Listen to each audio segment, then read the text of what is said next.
Yep. Why do I see mad? I don't know. Because he's one of the backstage placeholders. Oh, I don't know. I don't ever see him. Wow, And I that don't see initialized Nova. instantly. Yeah, no, Yeah, it's dude. crazy. Tide rolls in, get ready to start feeling the truth. Everything you know is falling apart. You're coming unglued. No, it won't stop. Only thing We are left to do close. is ride that wave from meltdown. Bitter taste on the break. All the salt that you threw. Light and a monkey could read super chats better. We all agree with that last part. Hell, even I agree with it. Exactly. LDG. What the? Screw you, Josh. Spider-Man still sucks balls. Con. Uh-huh. One man. Hail, Pinochet. Hello, fellow economic terrorists. The dick signal from Toxic Man Phone X. That the rumors of me posting dick pics on X are true.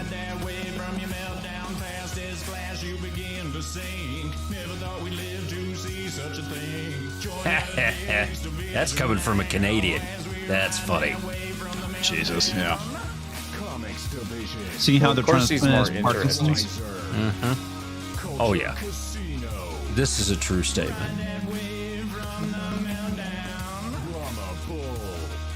Coming from a man that has a gay crush on me. Yes. Oh look, it's Randall. We love him long time. JB.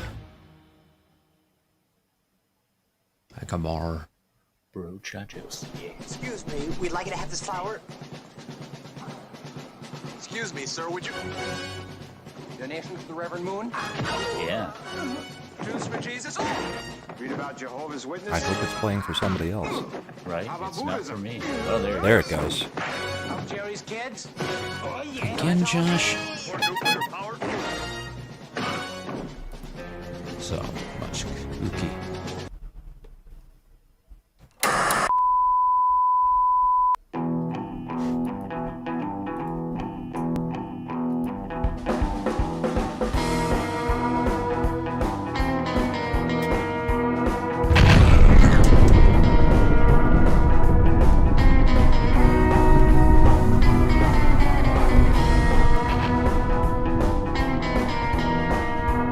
Oh my god, the rock.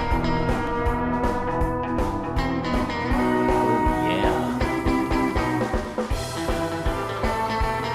What? Who's that guy?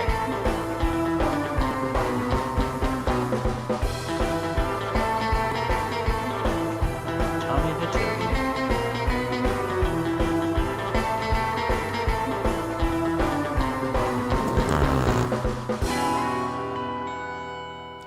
I never forget the flush. It's been 4 years. We all know it's your fault. Pretty much.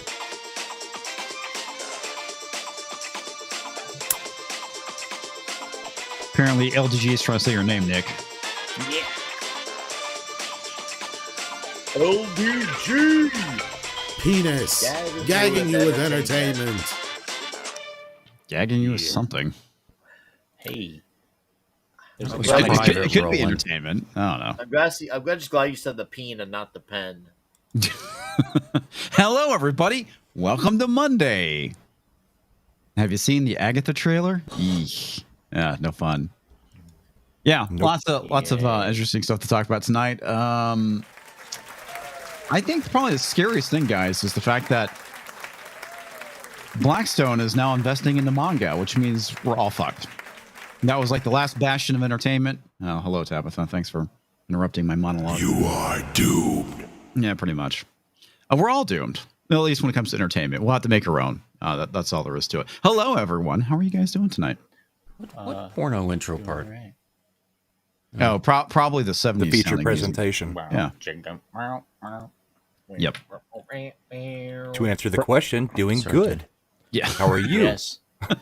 I'm excellent. It's Monday. Excelente. Monday I after a actually long got it. weekend, having to catch up on a lot of work. No, I It was a busy one. I had a pretty long weekend myself, and I was able to catch up on some sleep today. Much needed sleep, which makes me very happy. Good. That's Nice. good. I It's sat super around playing necessary. board games all day. Were you And bored? doing live streams. Now it was great. We played Quelf. I got to dance like a showgirl. It was Ooh. fantastic. My wife took a video of it. I have to show it to people. Oh, It's glorious. For sure. So annoying. I would just like to say that I know for a fact comics worked today. I did. He worked. Whoa. Not sure what that means, Work but it. yeah. No, On the we corner. Culture and I Go, recorded girl. a joint video, which we'll be releasing tomorrow. Ooh, a joint video. Yeah, Whose channel is it going to be on? It's smoking. Smoking bad, smoking No. good. He's No, trying to make. He's trying to make a Mary Jane joke. You know what Yeah. I mean? And he's just not good at it. I thought maybe he was trying to make a mask reference. It's smoking. Smoking. oops. Yep. And then you listen. All right, to let's You get were some, unmuted when you did that. let's get some super chats real quick. Roll the register for $10. How you doing, Roshan? How you doing, Roachin? Joe Biden. Roachin. That's his new name. It's Roachin. Roachin. How you doing, Roland? Roachid. Let's see, what's another word for wretched, but not quite there? Roland the Whatever the fuck I just Roland said. the Anyway. unsettling. Rank. unsettling. There we go. Yeah. Rank. Roland the mildly, Infuriating. yeah, mildly annoying. Indeed. Anyway, for Anyway, $10. the blame throwing has been strong of late. Darth Weinstein's apprentice is blaming everything and everyone but herself. Yeah, very true. The Acolyte can't wait to see how much Agatha costs the Bob Iger company. Yeah. It's only going to be about $1 or $2. It was a waste of money all along. Yeah, you know they could survive for hundreds of years without profits, right? That was Yeah. the old theory. Mhm. Now we're testing it. Indeed. GVT Monster? Excuse me, TVG Monster. I always get that backwards. It's the dyslexia kicking in for $2. Hi, comics, everyone. Happy Monday. Happy Monday to you. Hey, Happy Monday. TVG Monster for another $5. God, I cannot say words today. IR Comics Vision. Yes, indeed. Me read shit stuff. Not say F word first 30 seconds. Yes. seven. Or, I feel like I'm all. channeling my inner Joe Biden right now. Right. 'Cause And I'm I can speak like that massively because it's not retarded. culture. You've got But is that- Parkinson's too? Yes, I got Parkinson's too. Is that culture appropriation then? Yes. You're appropriating the agent. That means comics has got poopy days too, just like No, Whoopi Goldberg. culture. Right, right. just like Whoopi Goldberg. Poopy days. Yeah. That shit's hilarious. Culture ran off and we didn't even say anything about him. Wow, we scared him off. It's only 10 minutes of the show, not even 10 minutes. All right, super chat, guys. Random token lore. Barrow Whites are creatures that haunt the Barrows. Barrow Downs, cursed by the Witch King, which means them being ROP makes no sense. Rings of Power. Oh, in that's Rings correct. of Power, yes. Yeah. Yeah. Yeah. I'm not sure if this is true or not, but not much in Rings of Power does make sense. I'm just saying. I believe you. Yeah. Yeah. Rings However, of Power. we are going to have an award show about it. Hi, culture. All right, Captain Spire for $5. For hopefully some good news, which one of you consider yourselves fans of the original Star Trek series the most? Me. The most? Probably Tox. I was going Or to say Culture. Tox. Yeah. Actually, you know I think what? we're all fans, though, aren't we? I think I will yield to No, Tox. I've never watched Star Trek. We had this conversation. Oh, while- yeah. Okay, all right. Sorry, I missed the question because I was doing what I was supposed to do. I'm thinking Okay. about starting the original series, though. Oh. I'm thinking about starting with that. Who's the biggest on the panel? Who's the biggest fan of the? Yeah. The original Yeah. series. Original series is Tox. probably me. Yeah. Yeah. Yeah. It's Yeah, the there was green some good bug. and there was some bad. Mm. But there was some real good in there. I See, he really wish liked there it was because some of more. the green alien ladies. Yeah, there you go. Yeah. Well, I mean, He really identified with that. I think the first episode I saw was the one with the woman who was the salt monster from there when I was younger. So The salt monster? yeah, I don't remember that one. she took the salt out of people's bodies and left them a little cube. All the salt? Did she like all of it? This is like 50 years ago, so yeah. My memories there. But like, so there's certain extraction methods have to be used to get to some of that salt. See, this is why Lindsay and I get along so well. So, however, Agmar WK is now off the island with that. Yeah. I don't know. Is Doesn't seem like any lies were spoken there. Yeah. Right. Oh, yeah, MAGA hat wearing guy. Sure. All right, whatever. It's election season, baby. Oh, yeah. We've got Make Entertainment Great Again hats. We do. Actually, really? What were those? Nice. Wesley was the second most annoying character on Next Generation to me. Who is the number one? Counselor Troy. Really? You find Troy more annoying than Wesley Crusher? Oh, in that first season, and I was in college when that came out, so a bunch of friends, we would get together and watch it, right? We'd watch Young Ones, and then we'd watch some Monty Python and stuff, and then Star Trek would come on, and we'd watch it. And in that first season, it was just her running around going, Captain, I think they're angry. And you're like, is that why they're firing at you? Yeah. She just was completely worthless. And then for her to end up being what she was at the end of the show, and then at the end of Enterprise, the series, and then in Picard and all this other stuff, I'm like, no. She was hands down to me the worst character in Next Generation. I was perfectly fine with looking at Marina Sirtis. Yeah. Yes, and that's why your opinion is tainted by boobs. Okay, if your opinion isn't allowed to be tainted by boobs, then yours doesn't count on anything ever. Why? Why? Because we're asking Hollywood to put nice boobs back into entertainment. Nice well, I mean, okay. If they're going to give us crap, at least give us crap with nice tits. Yep, so all right. If Jean-Luc Picard could stand Wesley to bang Beverly Crusher, all of us could do that. That's fair. Yeah. I won't argue with that. Speaking of Agmar, for $4.99, it was Comics All Along that crashed Rotten Tomatoes today. Indeed, yes, it was all me. I completely take credit for it. Yeah. Yes, indeed. What's funny is Comics doesn't notice when I accidentally click on the wrong thing and take the chat off the screen. That's because he's got it embiggened on his, so he doesn't have to. Yeah, he doesn't read it on the. Well, yeah, no, exactly. I have the embiggen thing, and I'm looking at that. So sometimes if you click off of it, I don't notice it. Yeah. Sometimes I do, and I just don't say anything. So you're just see. Being All right, jerk, Cox. Mark's 47's got it right here. Supposedly, almost screwed up and made her full Betazoid. At which point she would read most alien minds, making her an OP plot killer. Yeah, the show would be 5 minutes long. Captain, they have bad intentions. Oh, Yeah. okay. Oh, thanks for letting me know. Captain, here's their entire plan. Mm-hmm. Well, yeah, there were lots of things, and I like the fact that her sexuality screwed her up. That was fun. But the one thing though, Major I would have to Bear's say mom that was great. As much as I think the Betazoids are kind of cool, they are kind of like story breaking. It's like, why not have Betazoids on every single ship at that point to get the intentions of the person on the other side of the screen? Yeah, well, bonfire plus Betazoid equals, orgy time. Anyway, so apparently Culture's talking, and now I can't hear him, and he's black-faced again. Well, that's only for you. That's you, bro. And Culture managed to get through 1/4 of his point. Almost. Yep. So I will say that the true OT fan will tell you that one of the worst episodes ever of Star Trek was Spock's brain. Yes.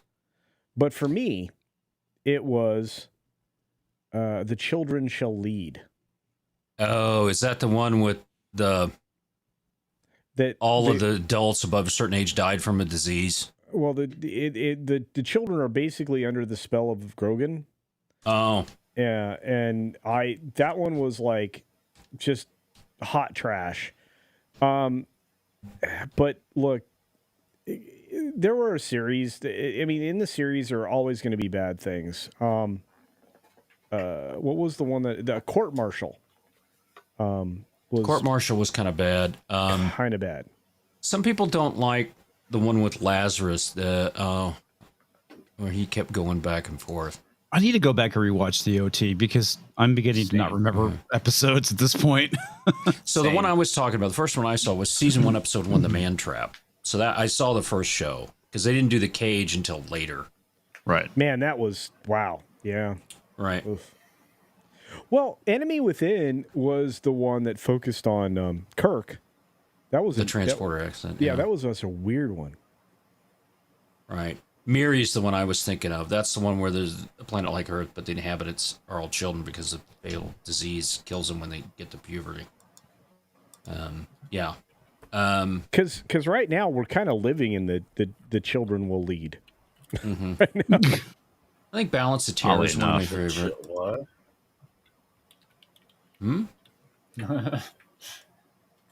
Yeah, Okay, Court so Martial which is your guys' favorite OT for those who have actually watched it episode? Well, honestly, with how little of the show I remember and have actually seen in comparison to the whole, I'll have to say Trouble with Tribbles. Yeah, and that was actually in Mud's Women, I think. No. Trouble. Mud was around. Right, that was the one on the space station with the tribbles, all this stuff. Yeah, that was a good one. I like the one where they visit Vulcan and Kirk ends up having the fight. I don't remember much of the series, but I think yeah. that was called. Of course, they're City on the Edge of Forever, which won the Emmy. We need to rewatch it and then talk about it as a group. Mine is Space Seed. Space Seed's good. Yeah. That's the episode that introduces Khan. Yeah, that's a good one. My favorite would have to be Patterns of Force. That's the one where a missing Federation culture observer, that guy, and they, I can't remember his name, but he instilled the Nazi Democratic Socialist government on the planet. Yeah, I was trying to remember the name of that episode. Yeah, and all that stuff there. And I always liked that one, and I didn't realize it was going to be predictive of where we are right now with what's going on, because they drugged up the guy, and they would have him come out and say things and undrug him enough for him to say stuff and read things, but then there were other people that were behind the scenes running the world. So I did like the one with the computer that would decide who died in the battle, and then they would just incinerate those people. Yeah. Oh, yeah, that's right. Because it seems like something that could happen now way too easily. Yeah. Aaron says that Balance of Terror is the greatest episode of Star Trek in history. I'll die on a hill with a fistful of cheeseburgers in a 45. Wow, that's prediction. Man, yeah, that's dedication.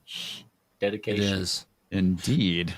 Now, oddly enough, all the children and the Children Shall Lead has a lower rating on IMDb than Spock's Brain. Really? So all the of Children course Shall Lead it is a does. 5.2, and Spock's Brain is 5.6. So, what was the one with the computer? They had a computer that was going to come in and automate the Enterprise, and they put it up against 4 of the other ships, and it killed, it destroyed like 3 of them before they were able to get the computer back.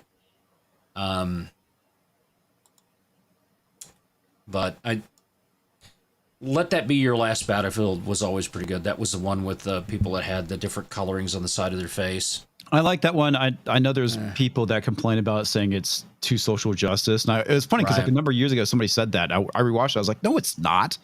It's not really on the nose like people were making it out to be. Mm-hmm. But I don't think that you can argue that Balance of Terror is not one of the best episodes. There's 5 or 6 that you can go through and everyone can agree those are really good and kind of say what the series is about. And Balance of Terror is really good.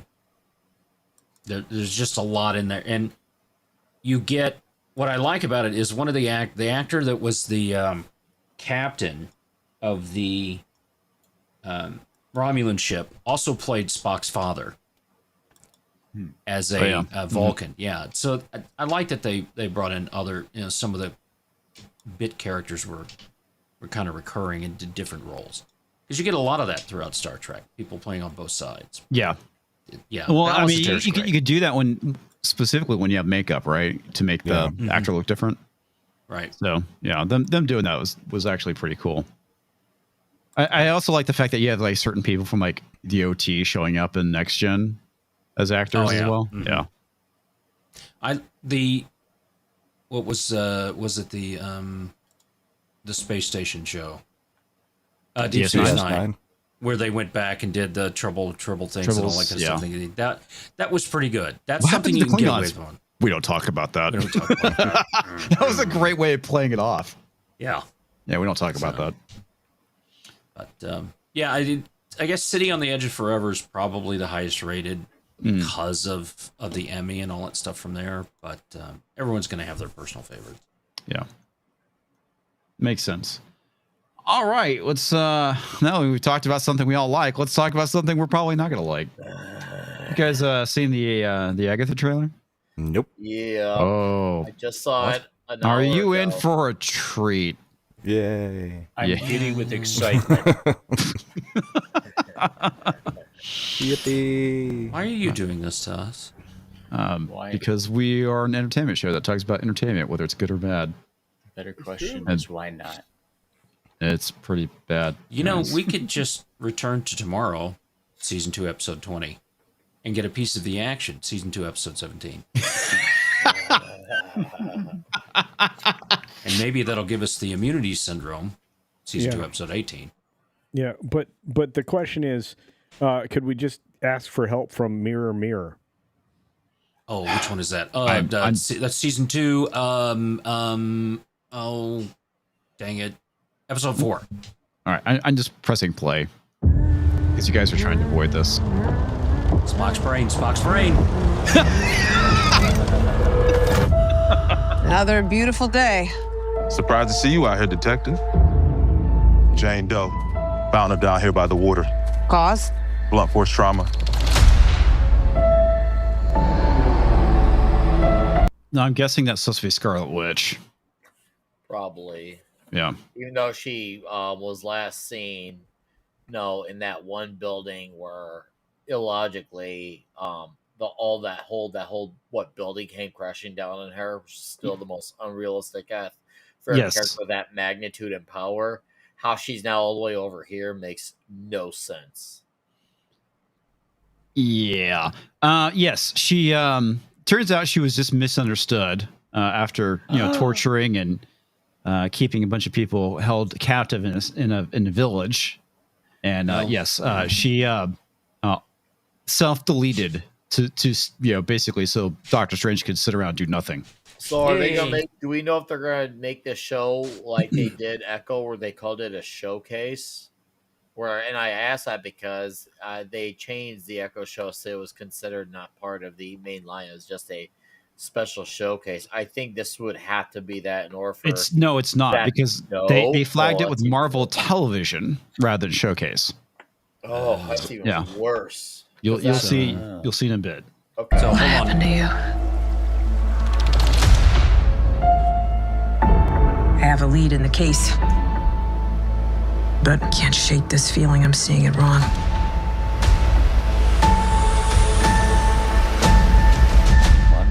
Is this really how you see yourself? That witch is gone, leaving you trapped in her distorted spell. Claw your way out. What? Oh my god. Yeah, they're doing all the flashbacks from the various eras of this is WandaVision. The iterations from WandaVision. Makes sense when this is when WandaVision ended. Wanda set her so that she didn't remember who she was. So now she's already remember who she was, and now she's going through this whole episode identity crisis. Well, exactly. I think they just explained that. Yes. Yeah, we're actually watching. They said she's dead, so now you can get back your identity. Yeah, we're watching basically. Culture? We're watching basically the first episode, and all I want to say is this. I was going to say the same thing. Yeah. All I want to say is this. It's Spotlight. It is Spotlight? Yeah, it would have been Spotlight rather than. So it is Spotlight. No, it isn't. It's Marvel I think television. Yeah, I'm sorry, but it is Marvel Television. Yeah, yeah. But that much I do remember seeing it. Yeah, towards Spotlight was reserved for the giant piece of shit known as Echo. Echo, yeah. Which why they didn't apply it to this too. So you know how I know there is a God? Because just as you started playing this, I spilled my drink down on my lap, and I had to miss all of this trailer to this point. So there is a God. He didn't want to see it so bad he peed himself. I mean, wow. Yeah, there you go. That's it right there. I was going to say that he intentionally spilled the beer on himself, but yeah. How did you know it was? Yeah. Okay. Yeah. At least you know what? What? It wasn't a Yingling. All right. I miss the glory days. She took every bit of power I had, but I can beat that witch again. Well, the gang's all here. Let's hit the road. So you have one guy in this entire show, and he looks like he's probably soy. Gay. Yeah, oozing soy. And Can now I- they bring in these demonic, serious elements for this show when they should have went all in on other properties like an actual Doctor Strange sequel with him being the star of it, or that what was that one thing that they did a one-off for Werewolf by Night. They now go all in on this stuff for the stuff that absolutely doesn't matter. Can I just say that so far with what I've seen in this trailer, I would rather slap a honey badger with a fly swatter than watch this show. I mean, at least then I might be entertained. Yeah, maybe. I'm trying to see is Jack Schaefer actually the showrunner for this show? That's a great question. Let's find out. Yeah. All right. We'll keep playing this. I'm gonna walk the witch's road. The road is a death wish. Join me.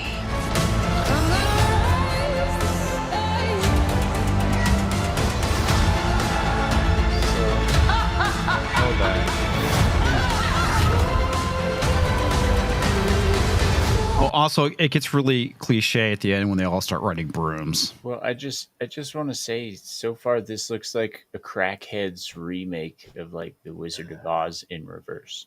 So, that's funny. I was gonna say it's basically The Craft for older women. Oh, that's Jack a good Schaefer one. Yeah. is, unlike WandaVision, she was a writer, executive producer, and showrunner. This show, she is executive producer, writer, and director, and showrunner. So in this show, they gave her a promotion. Not that this show actually is a promotion, but considering that they're giving her more work, I guess they're envisioning it as a promotion. So yeah, that she is the showrunner. Yep. Tina just joined as the trailer started, as if the MCU was calling her to the stream. So, it's Scissor Me Timbers Witch Edition. Yes, exactly. Thanks, Jay. Yeah. Well, the funny thing about it, awesome, more lesbian. Yes, I was going to make an Acolyte comparison. It's a trend. It's a trend. Yeah, you'll see. Hocus Pocus, the later years. It's accurate. I have beyond zero interest. Poor Rob. Yeah, right. I'm right there with you, bro. So I looked at Jack Schaefer's credits. Outside of these two shows, she has a credit for Black Widow, something called The Hustle, uncredited for Captain Marvel, and she wrote, produced, and directed a movie called Timer in 2009, and then did nothing for 8 years. 8 freaking years. Never heard of the timer, or timer, just timer. So, how'd she be an absolute nobody for 8 years, and all of a sudden she gets promoted to all these big budget things? Your guess is as good as mine. I love this scissor on the wall. Yeah. Yep. This show will Yeah, have good. all the fucking scissoring. Yeah, especially after all the stuff coming out from those Disney execs talking about how they want to push the alphabet content. Even more so, yeah. I Yep. saw from OMG Group. Yeah. Yep. All right. Let's get this shit show. To not be watching this. Yeah. That's good. I like good one, Orser. Good one. What witch in her right mind would join Agatha Harkness's coven? Good Not question. looking for right-minded witches. Oh my God. Seriously. Oh, look, I told you what was OMG, going. I can't believe she'd say that. What a bitch. Oh, Yep. ah. Totes gay. I would say that hurt me, but my butt stopped hurting a long time ago. It's so insensitive to all the witches that were burned at the stake to be that flaming. Yep. Right. There's way too much heat coming off that one. See, DK Bone says, are they trying to do the Witches of Eastwick? I think they're trying to do the Bitches of Eastwick. All right. As it happens. As it happens.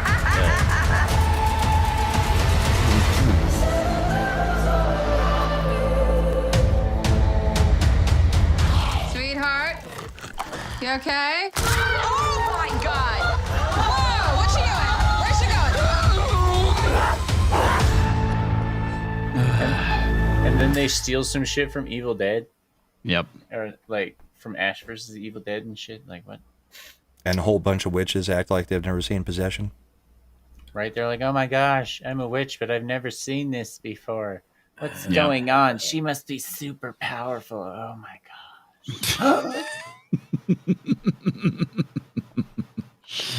gosh. Yeah, no. The answer is no.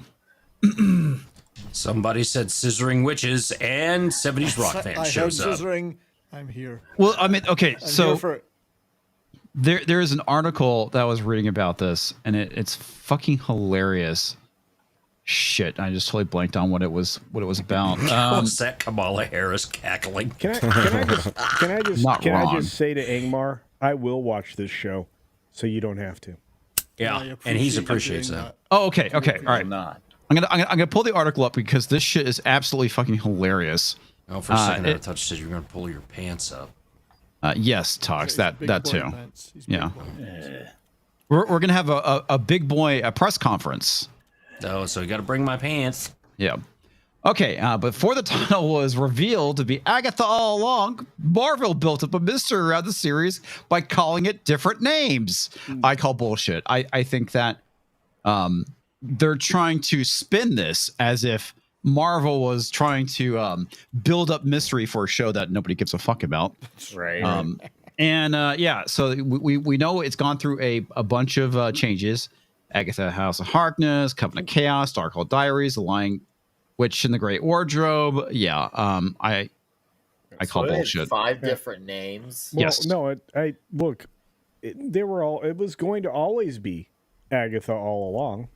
Ba-boom-ching. Because it was Anyway, Agatha wait, all along. You figured out to make it bigger because the audience is like, we can't sit. You know, it'd be one thing. All I hear is That's what she whining said. from you, Casino. That's what she Even, said. it'd be one thing if this show's coming out. Granted, we never need this under any circumstance, but if you had to entertain it would be something where this character really, really took off. Like, it was just one of those things where people were demanding for it.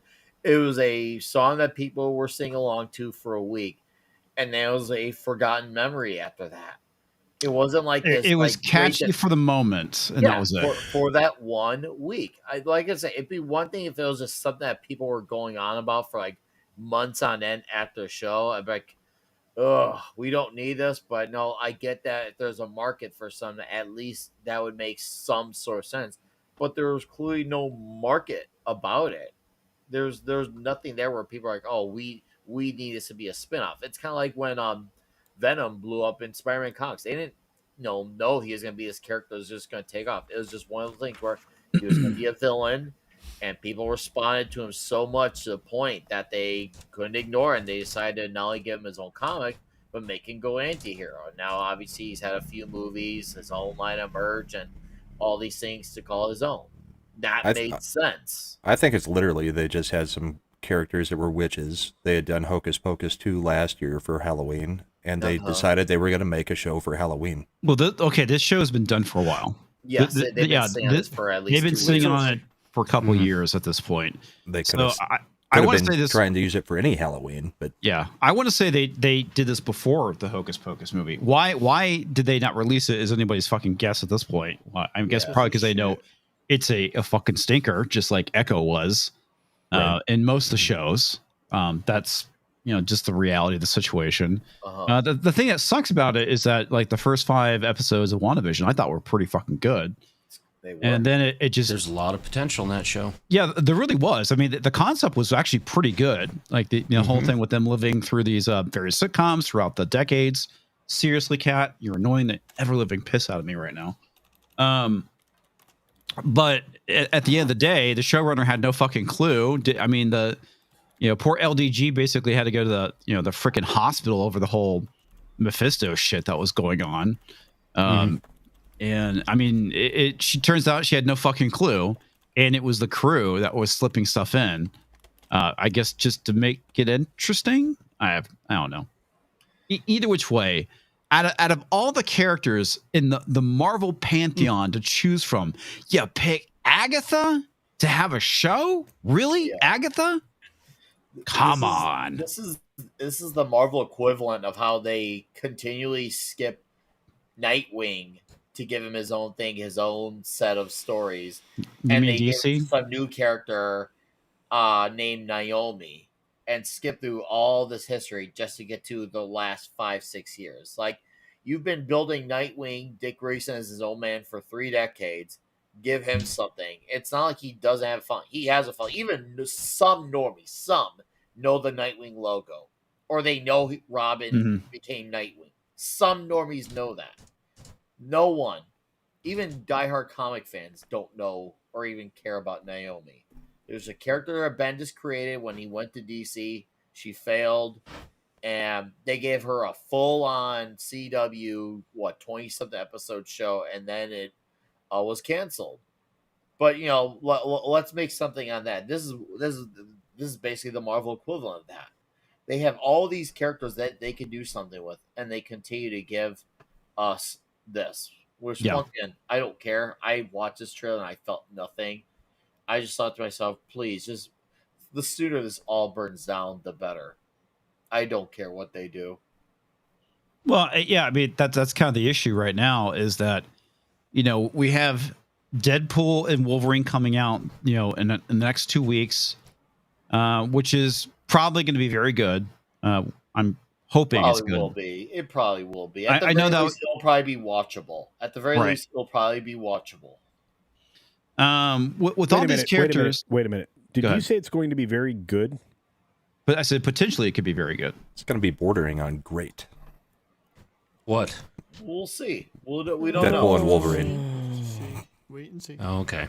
What's your argument, Culture? Well, the stink of cameos.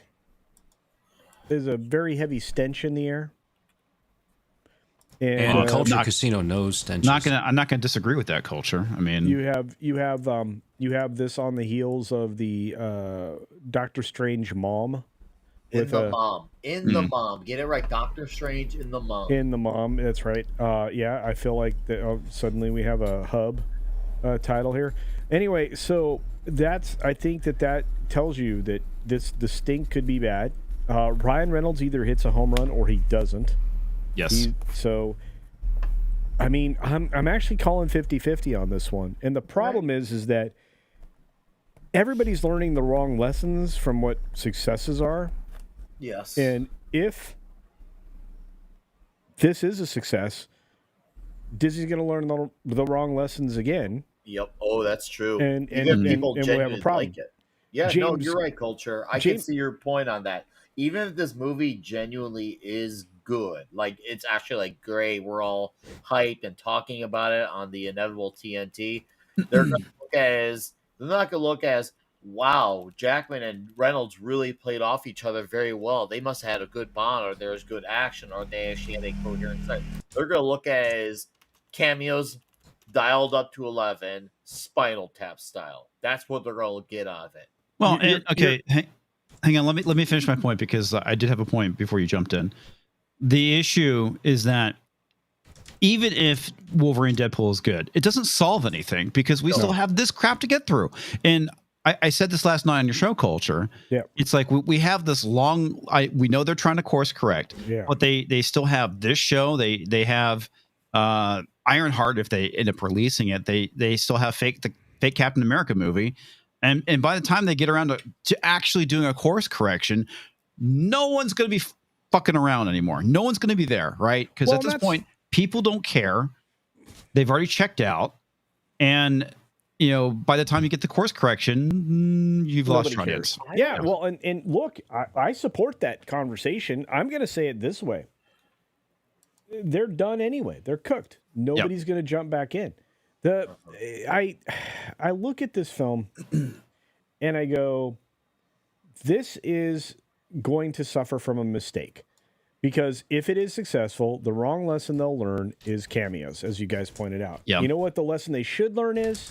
Make good shows. Make good shows. Make good superheroes driven by what makes them great. In this case, it's the pairing of two dudes that are genuinely having a good time making a good film. Well, and it's Ryan Reynolds' genuine love for the actual character. Yes, Ryan Reynolds does genuinely like the character. So does Jackman like playing Wolverine. I'll give them both that. They both actually like playing their characters. Oh, well, and who loves playing Tony Stark? I mean, so you go back to this idea, and they're going to learn the absolutely wrong lesson, even if this is a successful film. I'm going to tell you something right now, and this doesn't come without a bit of research. The extra early premiere fan event showings of this film, they're sold out. Yes, but of course, if you try to go to an IMAX theater in most places, most big areas, the during preview night, which is Thursday, right? Preview day, you can still get tickets.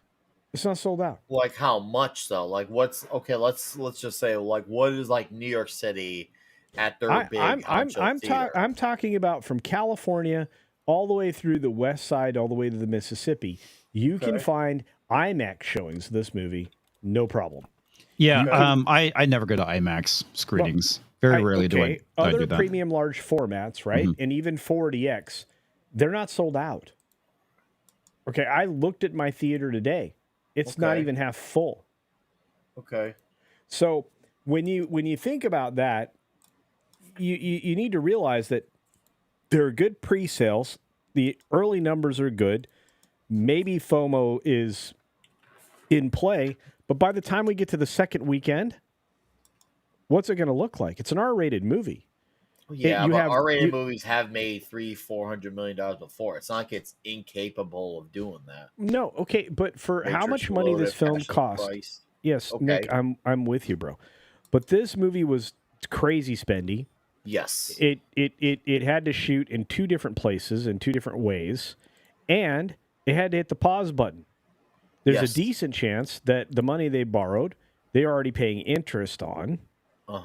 Okay, so we also know that there were a couple of reshoot dates. This is not a big deal. Normally you have pickups that have to be shot anyway, so that's not really the problem. But with all that said, the budget for this did elevate, not nearly as much as Falcon Cap or whatever the hell you want to call it. Oh God, that movie's good. That movie's going to require like Captain America. It's not 5 billion. Sorry, it's going to require like maybe like 1.5-2 billion to break even. Probably. Well, you know what? You're not far from accurate there. I agree with you, but that movie shot 3 times. Let's just be honest. But anyway, regardless, I still think there's a 50-50 chance here, and I'm very worried. But again, even if it is a success, even if it's not a monetary success, they're not going to pay attention to the fact that the dudes went to go see the dudes. You know what I mean? Of course they're not. You're right. And here's the other thing, Nick. This is the cool thing. The chicks went to see the dudes. Yep. Oh yeah, facts. Oh, women love Ryan Reynolds. More women. I not no disrespect to Ryan Reynolds, but I truly believe more women love Hugh Jackman even more.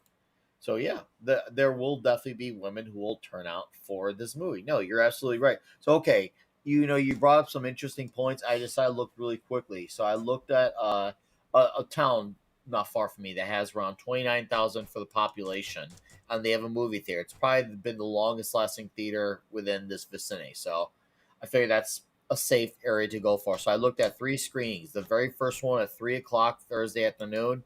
It's around 60% sold out. I looked at like a prime time, 7 p.m. Thursday night. About 80-90% sold out for a standard screen. Now, it looks like most of their standard screens are doing well. However, I don't know how much it matters, but their digital screening, I guess it says. Right. The other version, yeah, digital 3D. I looked at 3 of them. None of them are good. I don't know if they're highly relying on that, but it looks like from the amount of screenings on Thursday afternoon alone, looks pretty reliant to me, which I don't think was a good move. Yeah, I'm actually looking at my theater, and it's not even halfway sold out. Yeah. I actually thought it would be sold out by now. Wow, you're onto something, Culture. Yeah, you're well, it's you not, really but are. It's not just me. Like we communicate all the time. So like Odin has this perspective. You have me. You have Vic Fontaine. You have a lot of these people that I communicate with through messaging because I mean we all kind of hang out and bitch about films. So right. It's the weirdest thing when you're looking at those numbers and you're going, why aren't these theaters sold out? These big urban areas where these films should sell out, and they're just not. Anecdotal, but the city near me has a lot of screens, and it does look to be 60 to 70% sold already for the Thursday the 25th. Okay, standard or digital? Well, that's all the different. There's D-Box, through the formats. IMAX, so I gotta ask. I gotta ask this question: for how long do the theater numbers look like that? Well, because I only looked at that one day. Well, I mean, that's a good question. Now, I do want to caveat that my screening, and I know it's summer, is at 3 p.m. Now, this is a theater that's a lot more filled than a normal screening I would take a look at 3 p.m. So I'm kind of curious to see what it looks like at 6 p.m. So I'm going to go and I'm going to check that. Yeah, looking at the 6 p.m. or 7 p.m. Wow, it's about the fucking same, dude. A lot more justifying than the 3 p.m. because people could still be at work, especially in the middle of a weekday. Well, especially for an R-rated movie. All right. I'm going to pull this up. So this is not my screening, but this is the 6 p.m. screening. Okay. I figured this would have already been sold out. Is this standard or digital? This, because, like I said, I noticed in my area, the area that I was looking at a few this minutes is ago, AVX. I'm not sure was what that is. Fairly good, but the digital was what was not good. Well, with the economy, why go see a movie in the IMAX that's not made for the IMAX? I'll go see like Top Gun 2 in the IMAX. I can see Wolverine and Deadpool on a regular screen in a recliner. Yeah, go ahead. No, I was just going to say, you'd be surprised how many people will only go to an IMAX. It's the weirdest thing. I mean, okay, come across 7 o'clock is practically sold out. Yeah, it's practically sold out. But compare that to, I don't know, the Captain Marvel when Disney bought all the seats or something like that. If you go back and you look at it, I'm going to say, as you go progressively through the weekend, you're going to have plenty of opportunity to see this movie. Oh, yeah. I'm looking ahead to Culture, you're right. I think we're at a point now, because I remember no one thought Inside Out 2 was going to make the money that it did, but here we are. A lot of people thought if one movie could, not a lot for sure, but if it was going to happen, people thought Deadpool and Wolverine, not Inside Out 2, but here we are. Inside Out 2 hit $1 billion. It's going to go over, and now we're questioning if it can even hit 900 or 800, which it clearly needs to. This is a really odd situation to see. If any movie should have been Deadpool Wolverine, considering it's the culmination of all the 20th Century Fox movies. Hugh Jackman coming back, Ryan Reynolds finally getting to have his 3 movies as Deadpool for a Deadpool trilogy, if you will. And now here we are. And now this movie looks, if I had to guess, I originally thought it was probably going to do 200 domestic opening weekend. Now I'm going to bring my numbers down and probably say around 150, 140, judging by these numbers. I'm going to bring it's also down. early. Oh, we know walk-up could be good. Walk-up could be good. Things could change. But I'm gonna try now keep it much more tamed and think 150. Well, yeah, okay. That's one thing you are correct on, Brahma, is the fact that we still have 2 weeks. Yes. We have a whole pay period, and most people, their bills are due at the beginning of the month. Why are you buying movie tickets if you can wait until your second paycheck in the month? If you're on a bi-weekly situation. Multiple screens in each cinema. You can roll up on the day and be pretty sure you'll get a ticket. That's true, and and that's why the economy is a factor. Do we want to do predictions on this? Yeah, let's do predictions. It'll be fun. All right, so comics, go, sorry, Tox. I'll start. So I believe that this movie will do 300 million domestic and 750 million worldwide. Are we talking? Are we talking final numbers? Or are we talking about opening weekend? Final numbers. Oh, okay. I'm gonna say, but domestically, I'm gonna say between 350 and 400. Overall, worldwide, I'm gonna say 900. Okay, I'm gonna say the Marvels. Global box office. I think it's probably gonna be 750. Domestically, maybe 350, 400. Interesting. So you think that so you and I are near agreement on domestic, but you see that the overseas is going to be the lesser. Interesting. Maybe. Yeah, maybe.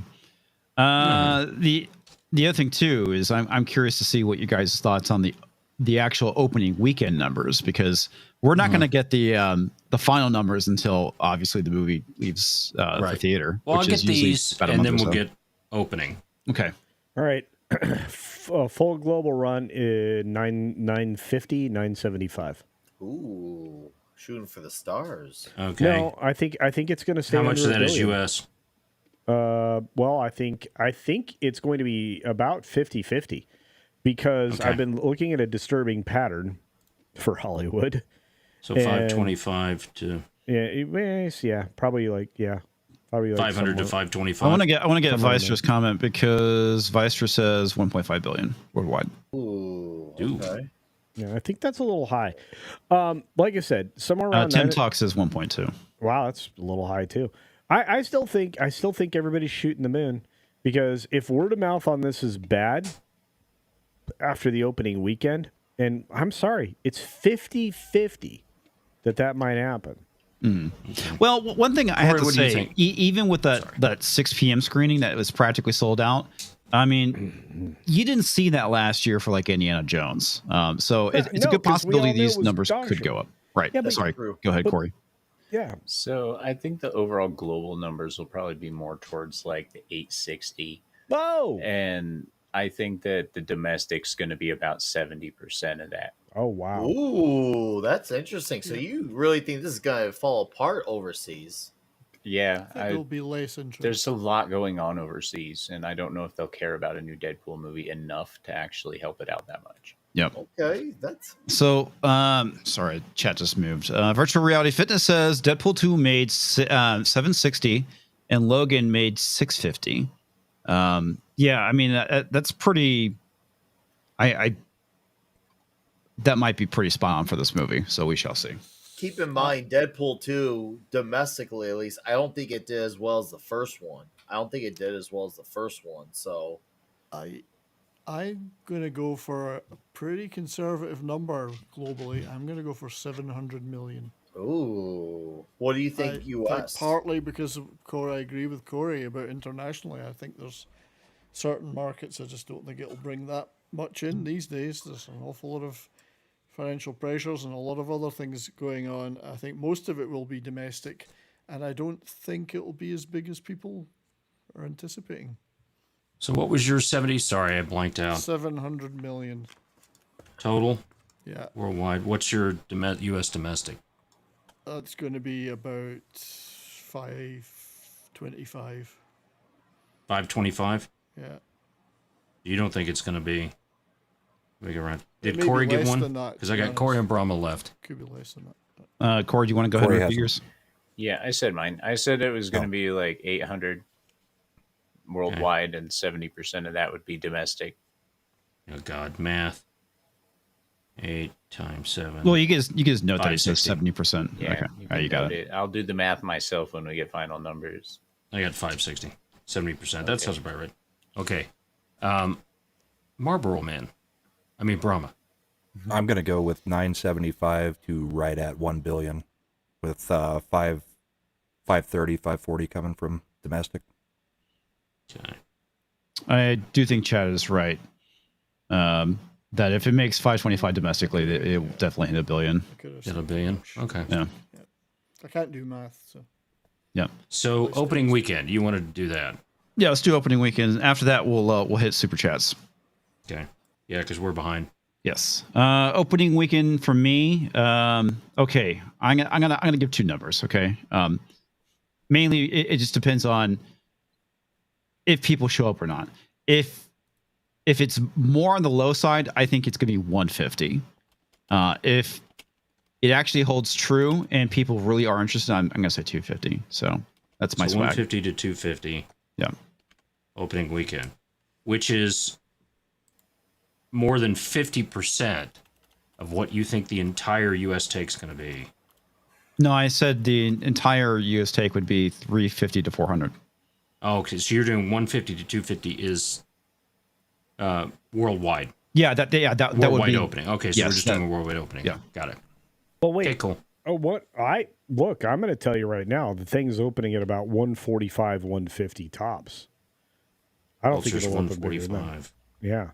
See, this is where I'm going to be weird with it, honestly, and I'm going to say that they're probably going to pull in 275 to 3 opening weekend, and that's going to be the majority of their shit. Wow. It's a possibility. That's bold, man. Yeah, that's bold. You're probably right. And again, bold strategy, Cotton.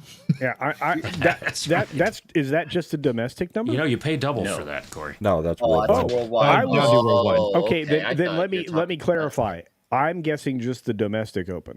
Oh, okay. Oh, okay. Yeah. What about worldwide? Let's see. Somewhere around 240, 250. Okay.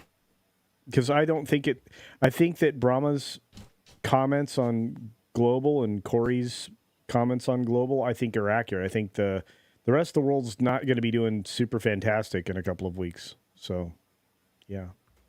Yeah, because it's a Wednesday topic, but they did just have their elections. So just saying. And they all are burning already. It didn't happen well. Yeah, I didn't pay attention to the news today. Is shit on fire yet? Well, not Either here, way, but it's on fire. dude, I think it was Iran released their polling number or their election results before the polls even opened. Yes. Wow. Dictatorships tend to do that. Yeah, and I'm like, surprising. All right. Nick, sorry.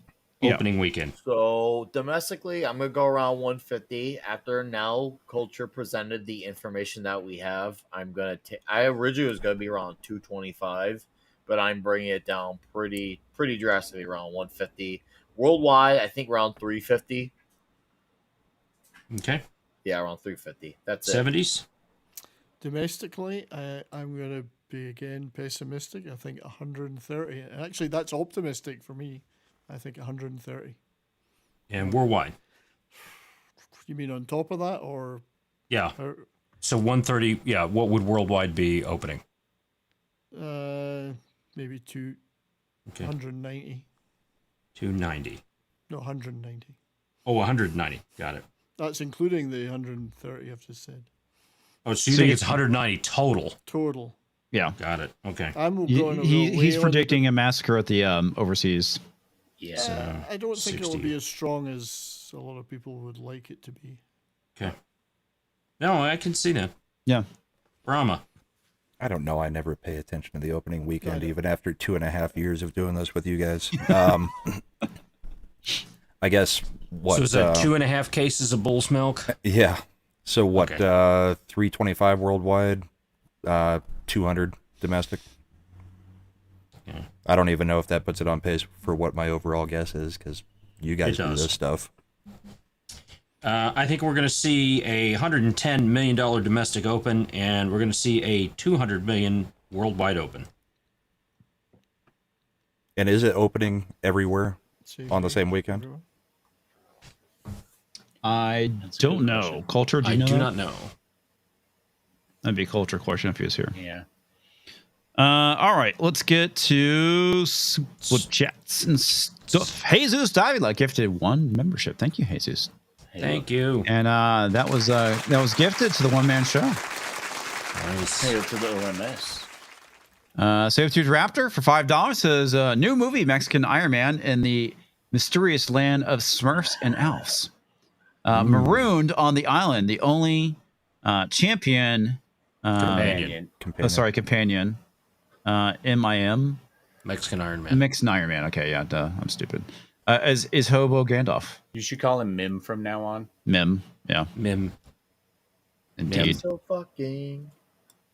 Well, hear that. There's No. Tom Connors. yeah, Hi. they didn't hear that. Hi, Tom. TVG Monster for $2. Disney sure loves the lesbian witches. Indeed, they do. Sorry about that. I've returned. I'm going to answer your question. Okay. Actually, in most international markets, it opens before domestic. Yeah. So, yeah, you're going to see it open on the 24th and 25th and 26th for most of the world. Here it opens the 26th. Okay, so we'll have the ARG issue as well. Yeah, we'll have exactly. We'll have everybody will get it at the same time. So there you go. All right. And Dearest for $2 says, not sure this Charmed remake is going to go well. I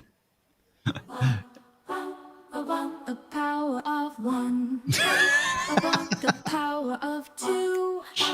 I want the power of many.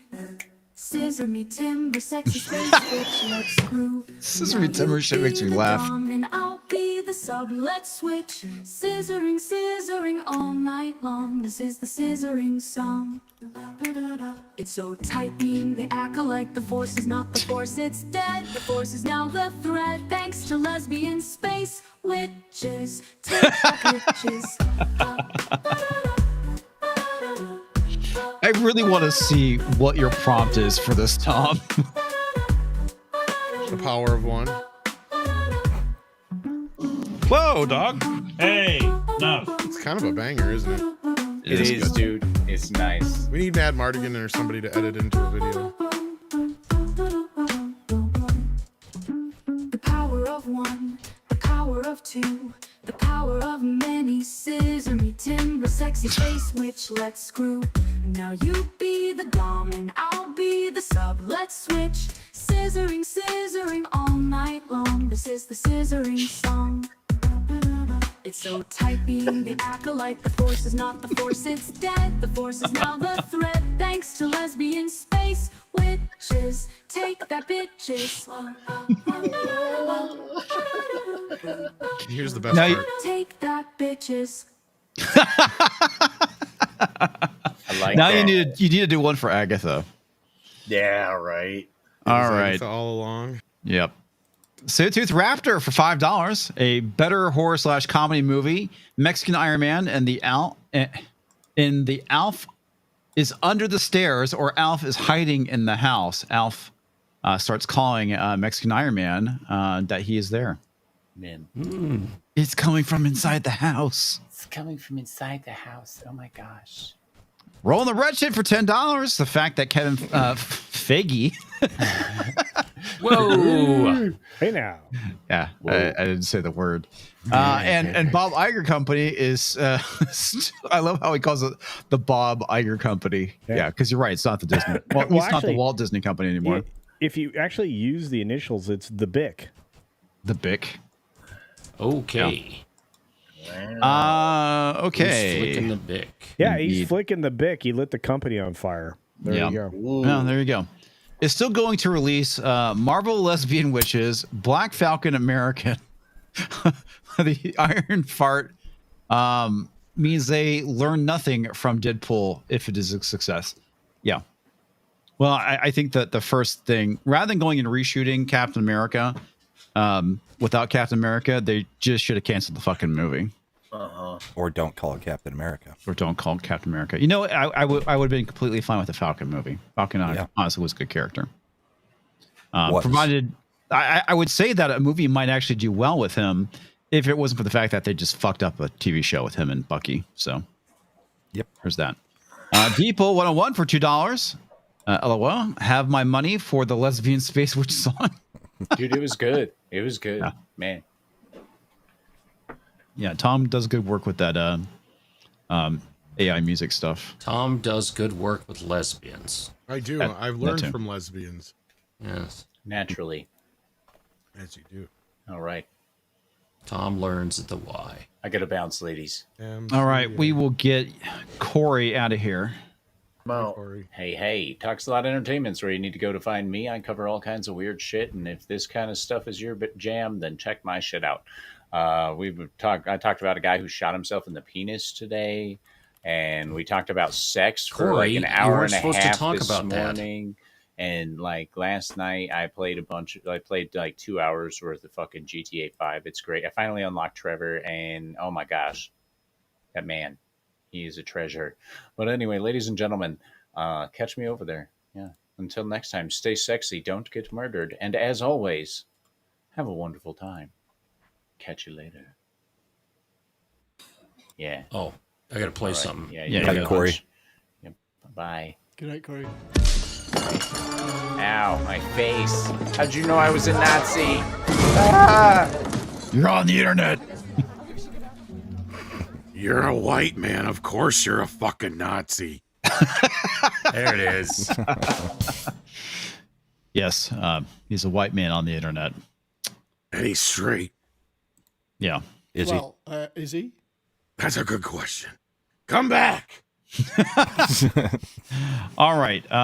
Next topic. Did you know that Hollywood now wants to start pushing more positive or more compelling climate change stories, as the Hollywood Reporter says? How Hollywood can make climate stories sexy.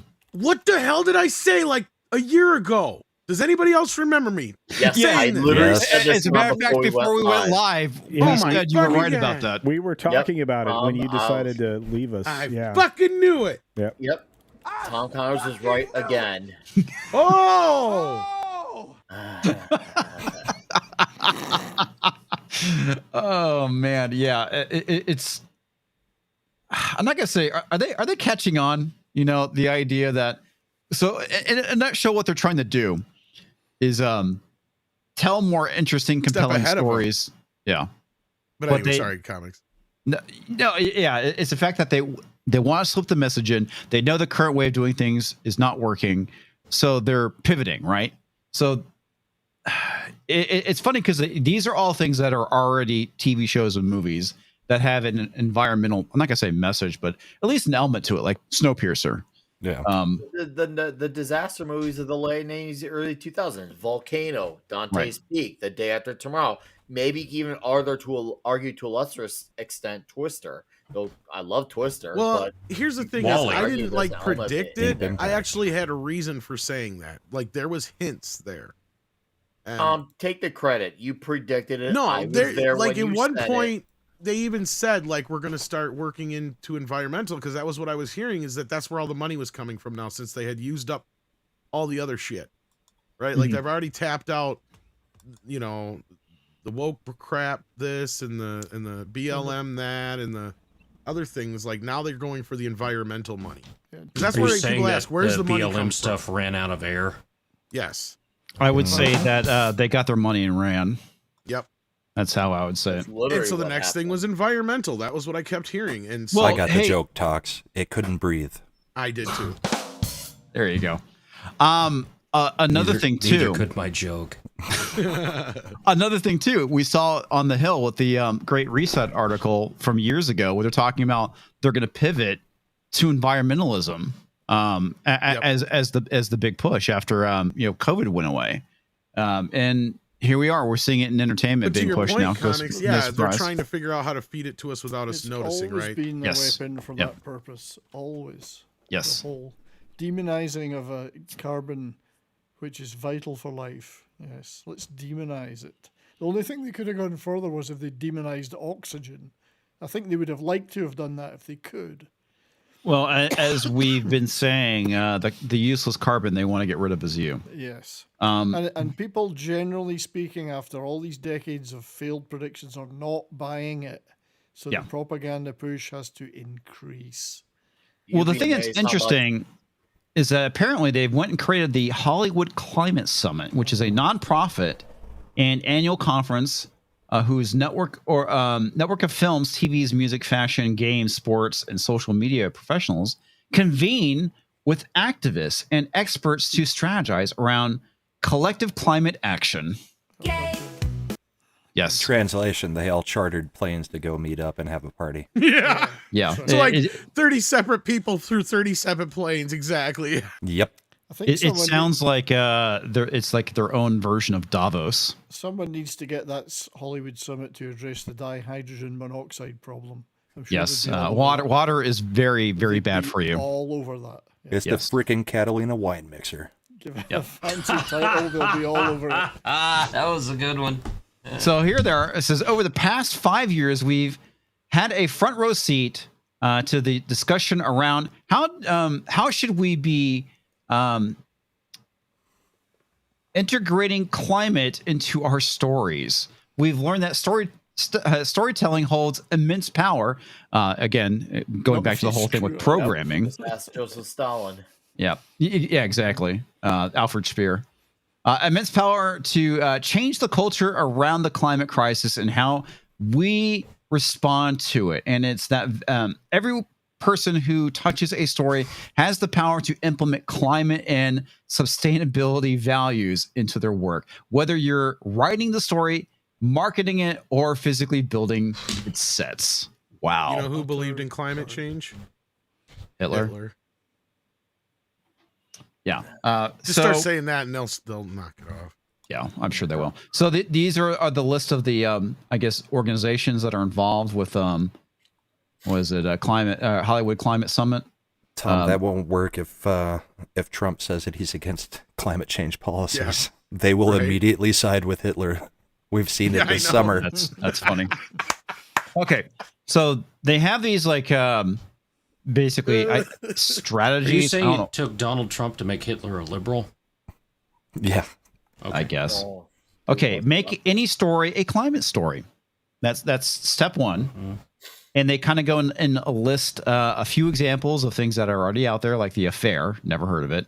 But apparently in the last season, the final season, they started pushing this climate change narrative. True Detective, Night Country, Ted Lasso. It's Always Sunny in Philadelphia. Well, there was that migration film, which did have a slight environmental bend to it. And I'm honestly surprised that Ghostbusters Frozen Empire didn't.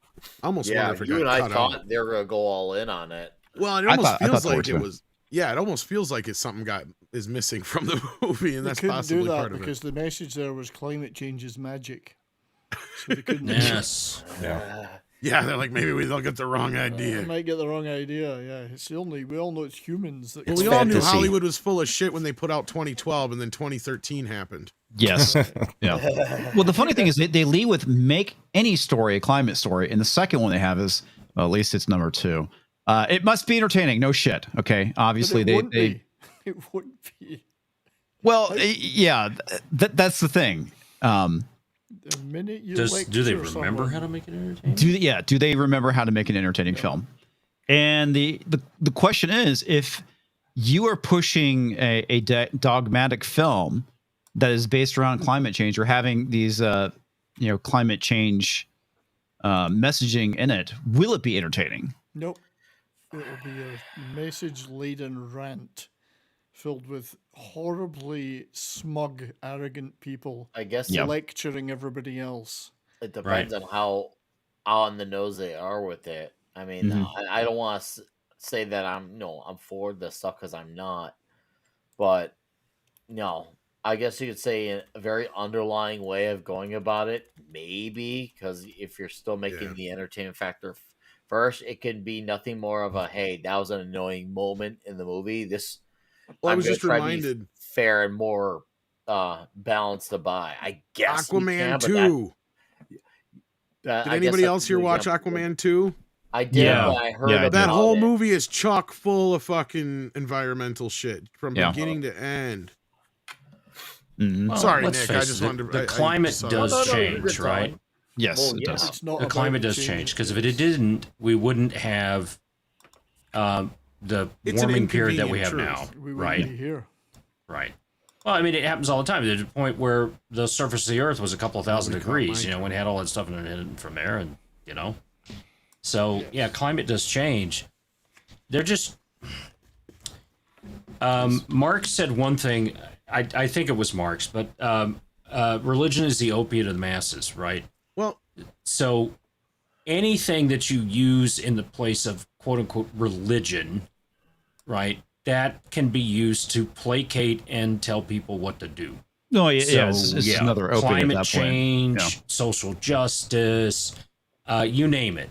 It can be used to take people who are just looking for something to make them feel better so they can go to sleep at night and lead them down a path. That's why you have so many people that wake up and say, what the heck happened? What was going on? Because people intentionally go out and try and fool them. So what makes real this quick, insidious? Right there, Agmar. Right there. Twisters. Yep. Sorry, Twisters 2 is going to suck. It's going to the first one sucked. And it's going to fuck you. Well, I already blew that first movie out of the water on the internet. Look, of all the unrealistic, unbelievable things in Twisters, the most unbelievable thing is that there would be a drive-in showing The Shining in 1996. I'm sorry, Actually, I call bullshit on that. Actually, that drive-in is in Woodward, Oklahoma, and they're backwards enough that they still may have playing it. Tell me how they got a hold of a 35 millimeter print of The Shining in 1996. Bullshit! No fucking way! That's actually the city I was born in. No, I know. But I'm just saying, Oklahoma, it would have been 8 millimeter. That movie is so goofy, but you guys are probably right. They'll have all sorts of environmental shit. And look, one thing I learned about former President Al Gore, besides the fact that he invented the internet, is that he single-handedly stopped global warming. So yes, by having a carbon tax company, which he paid to, and was encouraging other companies to pay for their carbon tax. Al Gore's just a sloth that can speak.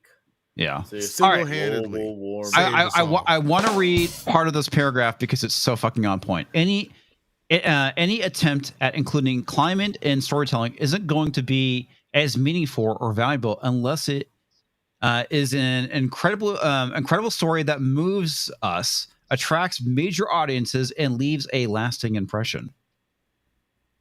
Yeah. Does this sound like indoctrination to you guys?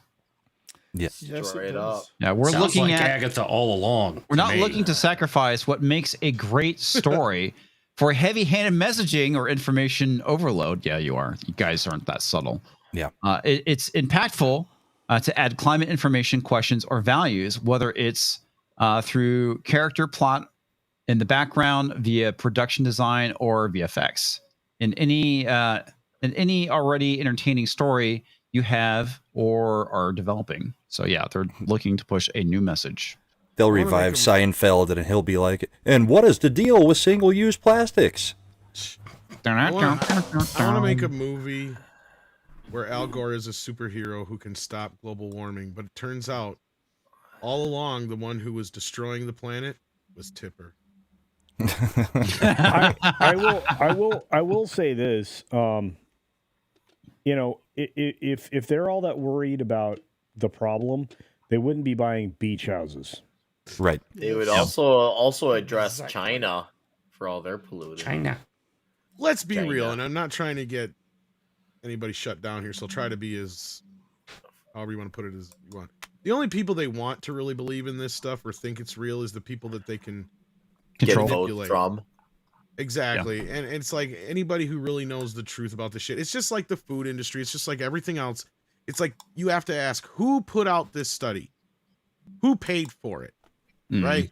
Because remember, beef was killing us for years. Right? And pork. Cigarettes were good for us for many years too. That's the thing. It's like everything, you go back through history and it was always something, right? Like even soda, right? Or pop, wherever you're from and you want to call it.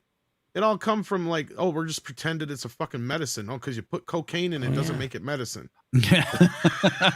Women getting the right to vote's a good idea. I mean, there's all kinds of bad things. Well, for years we had all the campaigns with the incredible edible egg, and then they turned around one day and said eggs are bad for you. Well, that was the joke for a while there. Are eggs okay for me today or not? Right. Like it was every other day, and it's all depended on because of the Egg Council was paying for this fucking one campaign, and then somebody else would pay for another campaign, and the Egg Council. Pork beef and you had the pork beef and chicken industry all fighting with each other with the commercials and shit. Well, okay. Egg Council. Here's a really good example of what you're talking about, Tom. Remember those ads from Chick-fil-A with the cow saying "Eat more chicken"? That's basically what this is. All the stuff we're talking about. It's just not gonna say propaganda.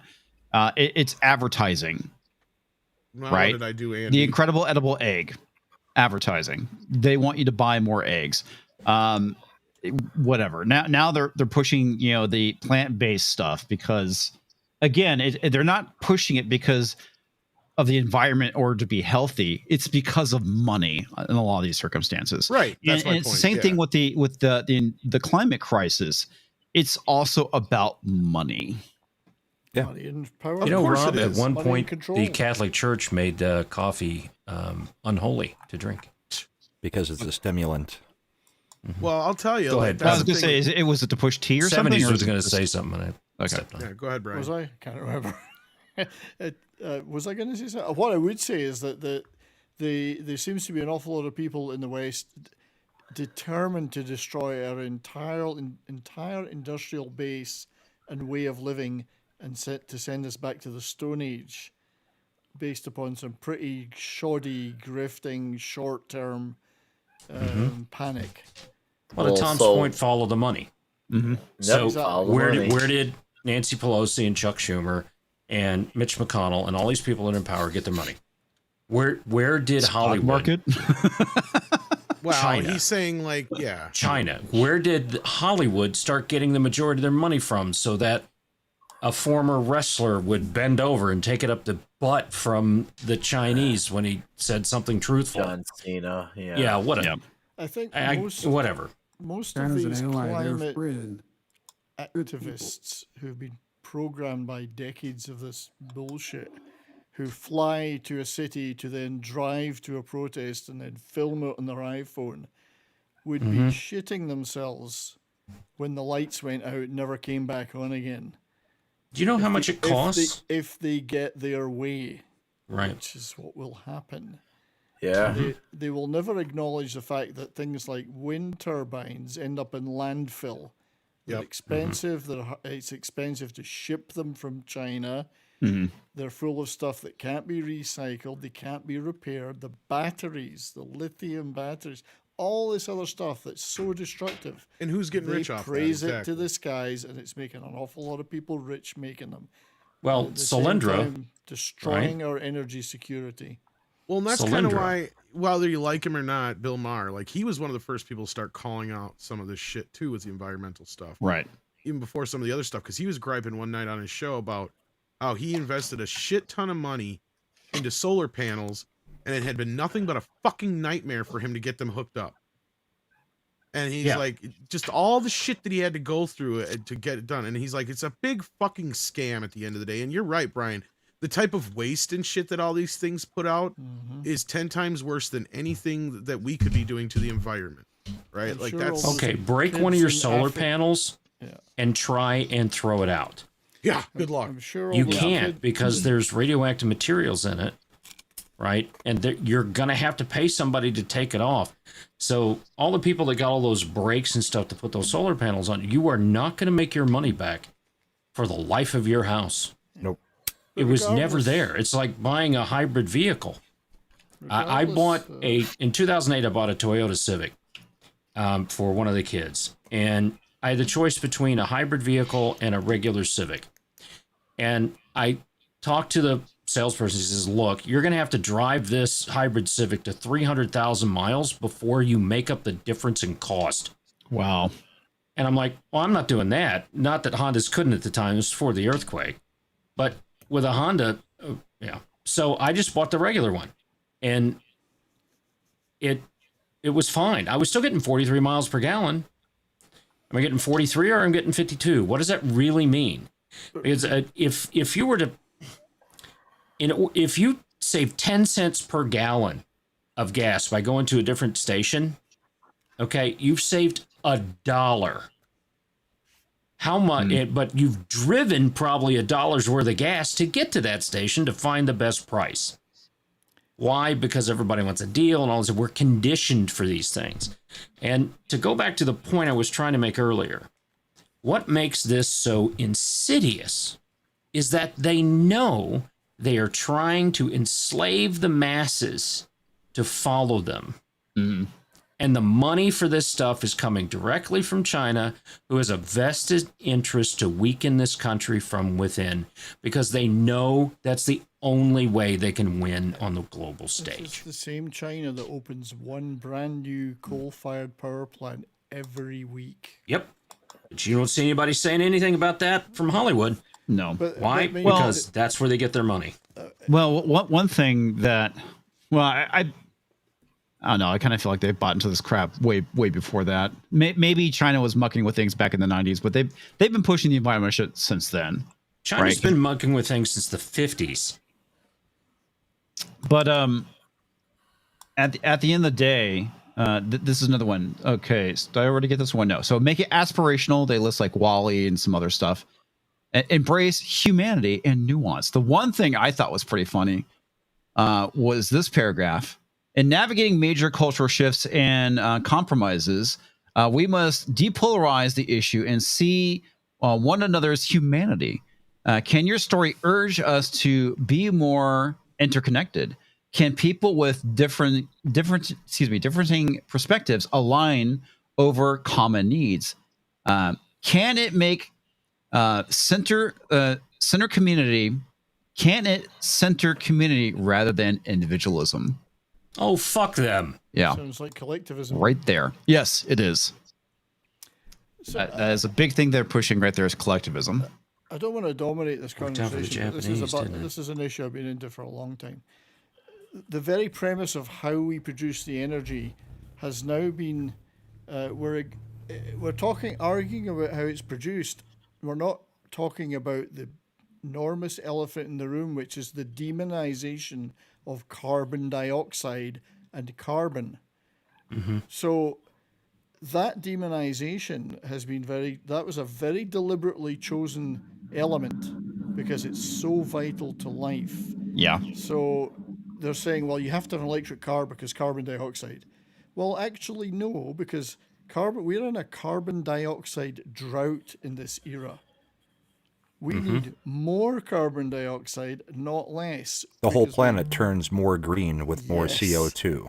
And that greenery produces more oxygen. I mean, that's how the Earth works. So let's cut a little bit more carbon dioxide, will we, and see what happens. This is what they're trying to do. They're trying to claim they can regulate that level. Despite the fact we've had way more carbon dioxide in the atmosphere in the past 4 billion years, we've had way less. We've had way hotter. We've had way colder.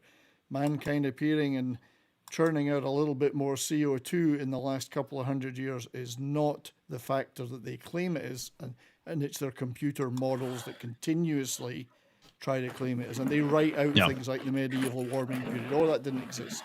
Okay, so stuff. Same computer models that can't predict if it's going to rain in 5 hours. Okay, well, hang on. Let me bring something real quick. Yeah, I agree, because mention the whole thing with there being more carbon in the air. Has been a thing. It's been a thing in the past quite extensively. And you know what also a lot of carbon does? It makes insects really fucking big. Yeah. They used to have like dragonflies like way fucking big, right? 3 feet long. Why is that? It was because of the carbon dioxide. Everything. Now that we don't have that anymore, now that we don't have the CO2 as much as we used to back in time of dinosaurs, et cetera, or before the dinosaurs, we have smaller insects. So there's that. There currently are something like 26 active volcanoes on the Earth right now, currently spewing out every day in one day more greenhouse gases than the human race has done in the last 10. That's the one thing they never bring up. It's in its entirety. Correct. So it's the very strangest thing that the fractional production and mind you, we're all talking science and fact here. The amount of emissions hasn't fluctuated all that much, and as you pointed out, it creates green. Green is good. Yeah. Right. Yeah. Plus, and it's nobody would argue that we shouldn't be responsible in our. 100%. So stop filling the oceans with plastic. I would say microplastics is probably a bigger issue. There's 1,000 bigger issues than carbon dioxide. It's hubris to think that our actions are affecting the actual levels of CO2 by any real range. It's irresponsible and mendacious twisting of science again by a handful. Comics we've talked about this before. The East Anglia University emails. They revealed exactly what they were up to. I can't wait to see what note YouTube puts on this. This is just my opinion. Andy says that you mean my wife could be carried off by giant insects? Be right back, starting all the cars. Okay, so this is my favorite one, guys. Climate is intersectional. I don't know why the fuck it keeps scrolling up like that whenever I try and highlight something. Climate is intersectional, guys. Actually, it's the most intersectional issue of our time. Almost every social justice issue a person can identify with or is passionate about intersects with climate because climate escalates all issues. Fill in the buzzwords. Fill in all the right buzzwords so that way they can, proof. the people who already are emotionally invested by those terms, they can convert it to that and say, look, you know these terms. Look at that. See, we now need to make this a problem just because we say so. And they know that you will fall in line without question. Can your story deepen our awareness of the intersectional issues that are the root of cause of the climate change, such as racial justice? Yeah. Wait. So we invented cheap energy because racism. Yes. Yep. Can your story deepen our awareness of the intersectional issues that are the root causes of climate change, such as racial injustice? What the fuck does racial injustice have to do with climate change? You know what their argument is? It's retarded. More white people on the planet have AC than black people or brown people is what they try to argue. Yeah. It's kind of funny that you mentioned that. Okay. All right. Racial injustice, consolidated power, wealth disparity, and so it's like the progressive global elites to me. Extractive economies. The one thing they bring up is Abbott Elementary, which apparently they have like an episode where it's hot and the air conditioners aren't working. So going back to what you were talking about with AC being racist or whatnot. They've been trying to pull that one off for 10 years to get it into the mainstream. Yeah. This whole thing is fucking Or you know what? Gender is gonna be based off climate change. Why you broke up? What caused the breakup? Climate change. Everything. They're gonna go all in on this. And anyone who thought that this message won't be as bad as the message, they're gonna go all in. You just wait. They're gonna make you hate this. So be careful what you wish for. You're gonna get it. Ultimate way of controlling resources, Nick. It's the ultimate way to control resources, therefore people. We're also used to this in our films already, too. That's the other thing. That's another thing. They know you already accepted subtly, and once again, underlying. So now they can be a little bit more to the middle, and before you know, once you're used to at the middle, then you can go over the top with it because you've already accepted it, and you didn't realize it because you slowly adjusted just because you didn't notice it because they went in gently. They didn't go in rough. They're making the same argument for every single thing that they do, though. I don't know if you guys saw the news about that California bill today. Basically, what they do the left is coming out against a bill in California that says it would make the penalties more severe and make it illegal to sell children into sex work. Make it a felony. And the Democrats came out and said, nope, that that affects the LGBTQ and the BIPOCs too much. We can't do that. What the actual fuck? That's exactly what they said. Yeah. What a shock. I mean, that's the argument they use for everything. Everything's racist. Everything needs to be something that does not affect the LGBTQ community. It's insane that people aren't noticing that every single thing. Exactly. Why? Yeah, I mean, are they the ones that are involved in that? Is that what they're? Because that's the argument you're making is. Yeah. Everything is racist. Indeed. All right. JB celebrating 18 months as a member. Hope everyone had a good Monday. Not bad so far. Not in the slightest. Okay. Oxygen. All right. Sorry, Eric K for $2. Oxygen sounds like white supremacy. Indeed, Eric.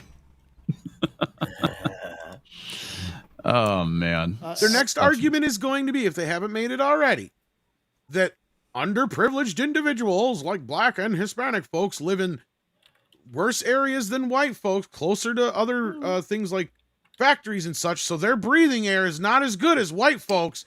So hence, climate change is racist. That one would be well, they've actually made those arguments before, Tom. Well, I know. It's like it's all gonna. It's like ignoring everything else. At least there's a way of making that argument.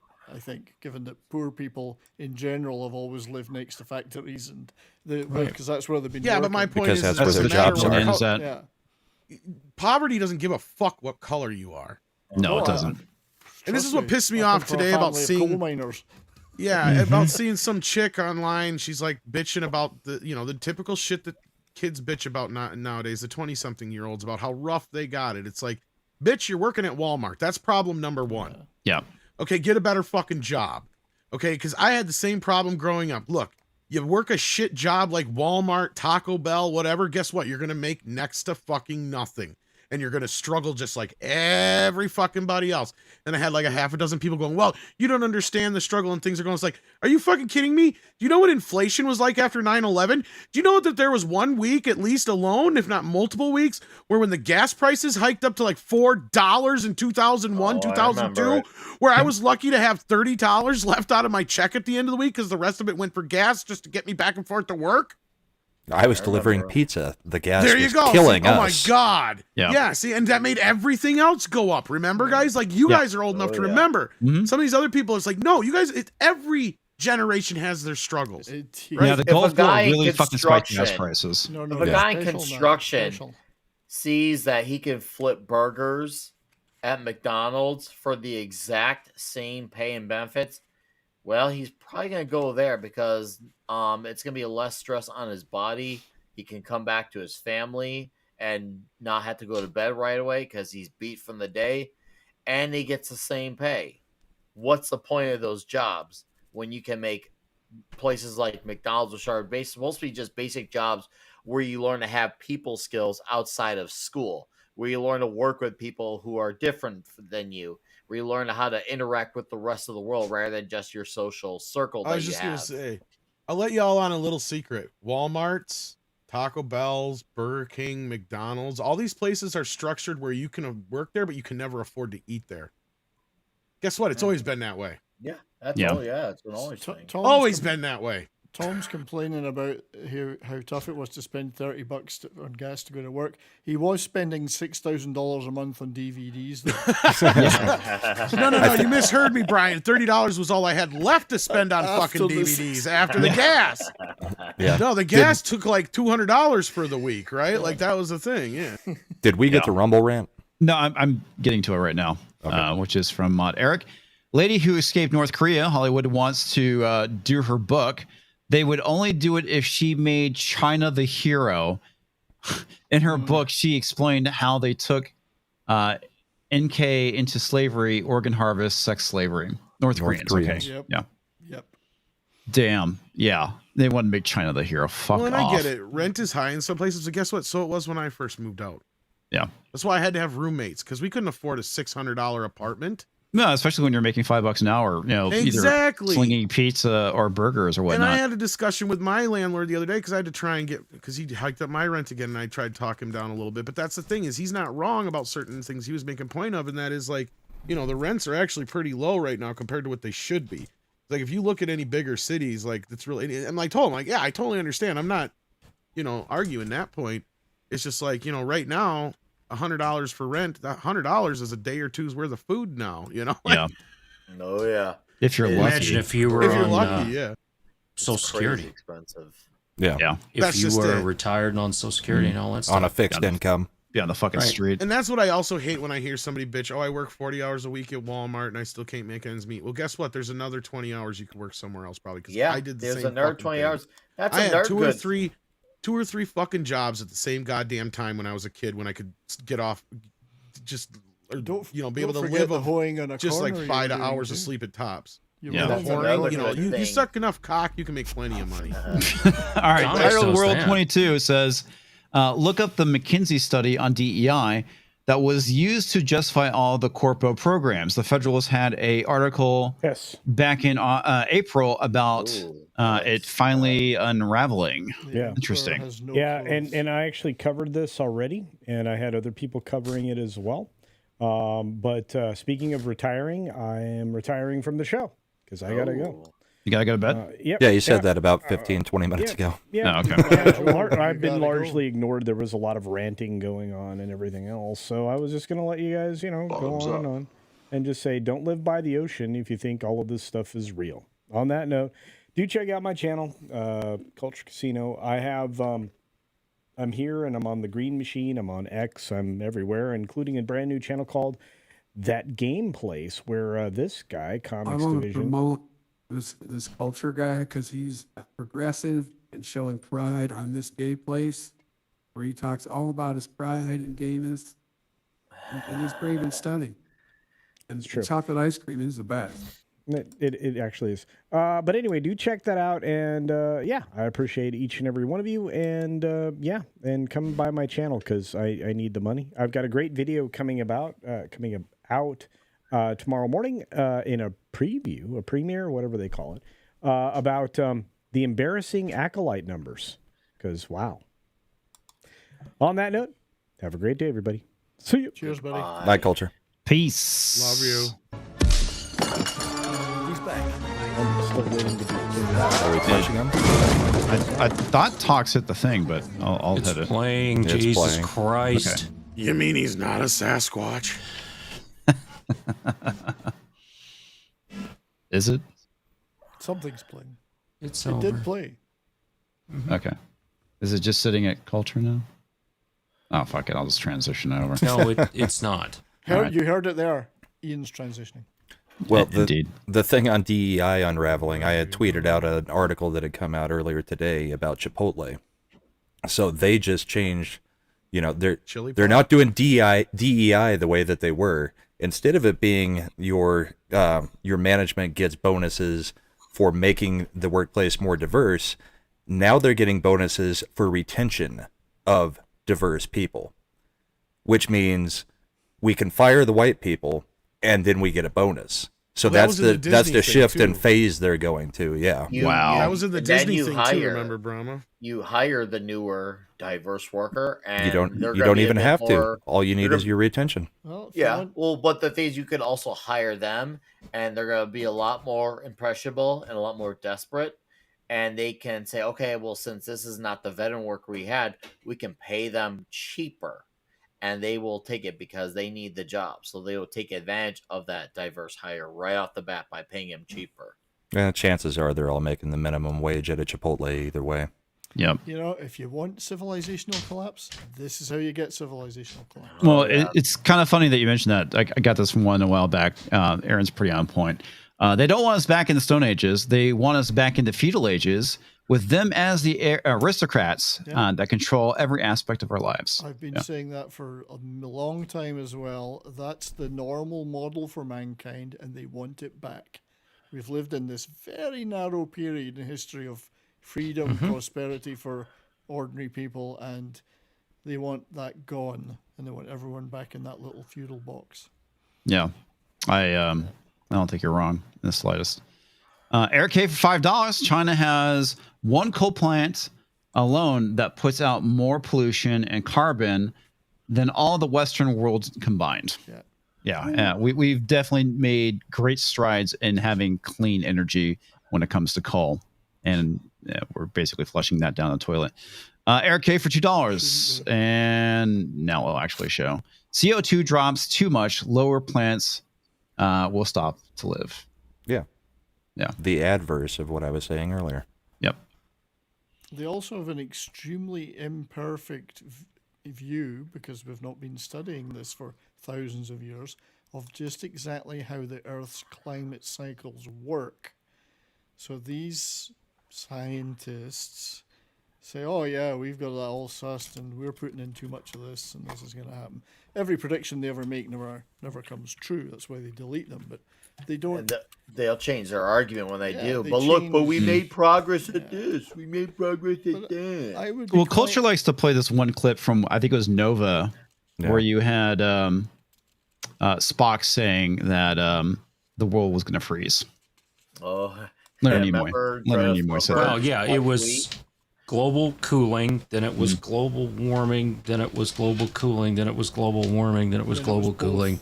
In different areas. I don't remember them actually ever doing global cooling again. I mean, I remember that being a thing in the 70s, but not past the 70s. No, it's always been climate. It's always been global warming, and then they renamed it to climate change because it wasn't warming fast enough. Yeah, but one of their arguments is that global warming will cause warmer Gulf Stream seas to melt the ice caps, which will then release more ice into the oceans, which will interrupt that flow, which will then set us off in another ice age. So global warming will cause global cooling.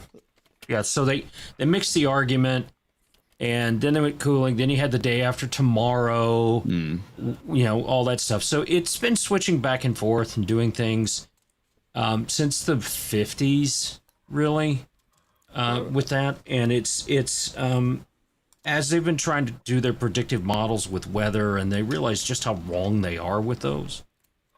They just got tired of having to defend back and forth and getting destroyed on it, and just went climate change, because you cannot argue that the climate does not change.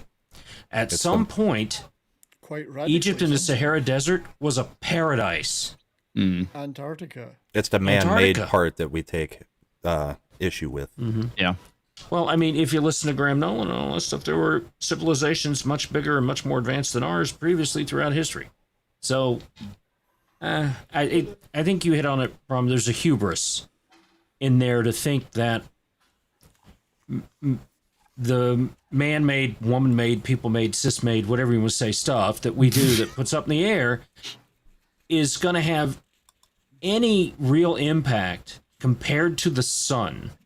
So our seasons happen because of a few hundred miles difference in our distance from the sun when the Earth tilts. Axial tilt. Well, there's one thing I find rather interesting with this year in particular. It's July. The ranch is green right now. Normally, like ever since I've owned it, usually past June, because we don't get enough rain, everything just fucking dies off. Yeah, everything will burn out. Yeah. We've been actually getting a lot of rain this year, but for whatever reason, we're in stage 3 water restrictions in San Antonio, which I'm not fully sure why. Maybe more population, basically more straws in the aquifer. That could be a possibility.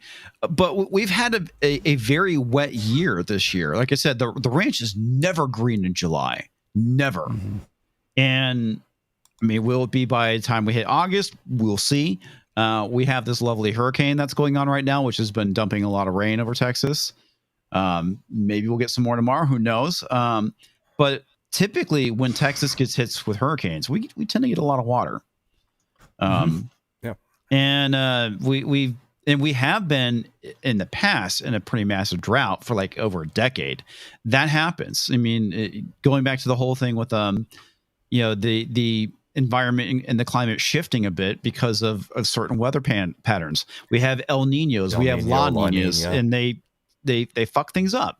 They cause massive disturbances, and that's a weather pattern. So cycles. cycles. Indeed. So the question that you have to ask is, do we need to throw ourselves back into the prehistoric Stone Age in order to satisfy some unknown global temperature or amount of CO2 in the atmosphere? No, we already have the answer. They won't use it. It's nuclear. Yeah. But, I mean, we don't need to. We don't need to either way, but nuclear is the option that they are looking for that they refuse to look at. You can say that mankind has an impact if you solve on the problem, climate, you lose but, the votes. But you lose the emotional outrage. How much of an impact, and is that impact seriously worth destroying the best prosperity in the world we've had in the history of the world? In their mind, yes. Well, they want slaves. Their mind, yes, because they are unhappy. Yeah, and I would say, you go first. You don't like using oil and gas. I want you to give up every product and service that relies on those. You go first. You show me. You go live in that cave. Lead by example. Yeah. Lead by example. Take off all the clothes that are made using that. Well, it's the reason why. Don't use the internet. Don't do anything. It's the reason why they don't want us eating meat and whatnot. Obviously, the most obvious answer to that one is because not eating meat makes you weaker. The second one is they want it for themselves. If we're heading into this world of scarcity, they want everything for themselves and they want us to have nothing. Like was mentioned in the super chat, what they want are serfs. Mm-hmm. Okay, saber-tooth raptor for $5. In the 1800s, there was a year without a summer. A volcano in Indonesia caused the year without a summer. Germany had volcano ash fall. So yeah, I mean that, shit like that does happen. There's times where a massive eruption like that can disrupt everything and cause a volcanic winter, so to speak. Sorry, were you say something? Me? No, I was just agreeing. Nobody's going to deny that we shouldn't take reasonable steps to protect the environment. Keep our water clean. Don't put carcinogenic stuff into the air, like factories that were churning out shit, pouring that shit in the water.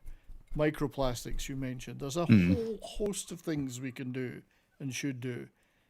But this focus on demonizing a naturally occurring gas vital for life is just completely wrong and is for the wrong reasons. And it's literally would enslave and kill us all if they got their final way. And nobody also denies that we shouldn't invest in new technology that could produce energy in other ways. Fine. I mean, hydrothermal, for instance, would be fantastic. Fantastic source. It would take a bit of investment to do, but there's things on there. But there's no need to throw the baby out with the bathwater. Yeah. Southern Belle for $5. Al Gore said 42 years ago Florida would be primarily in the sea today. Still waiting. Lockbox. Yep. It was because of my movie that it is no longer under sea. The Plymouth Rock is still at the same height with respect to the sea. That's funny. That's the fact that it's still not underwater. This is funny from 6. Planets are the fecal matter of the sun, Terrence Howard. It's good. It's funny. That was pretty funny. Guess that makes us dung beetles. I guess. I always have a good laugh though when you see these huge environmental protests or these festivals like Greenpeace full of environmental kids and the trash and dish that they leave littered all over about the place when they leave. Everything's just you're really environmental and you love the climate. Yeah. What's up, Disease? He says microplastics and hormones are turning the frogs rainbow. Indeed. It's in all of our balls now too. Yeah. It's all right. I mean, so I found this funny, guys. Did you hear that the internet is ruining Madam Web? It's the reason why it flopped is because of the internet, and not the fact that's a bad movie. Well, it's never their fault ever, except when Joel Schumacher admitted Batman and Robin flopped. That's it. Everything else, it's always the audience's fault. Yeah. So apparently, that's Emma more Roberts, of a modern thing, I would say. What? Blaming the audience? Yeah. No, because they never used to blame the audience. They made a bad movie. They'd be like, well, we fucked up. We got to reconfigure this, or we're not making another one of those. Yeah. Yeah. I mean, movie like Cocktail won the Razzie that year.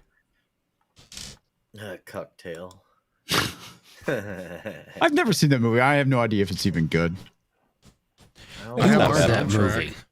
I'm just saying. How am I that movie? Because it's gay. You're one to talk, man flu. Just say it.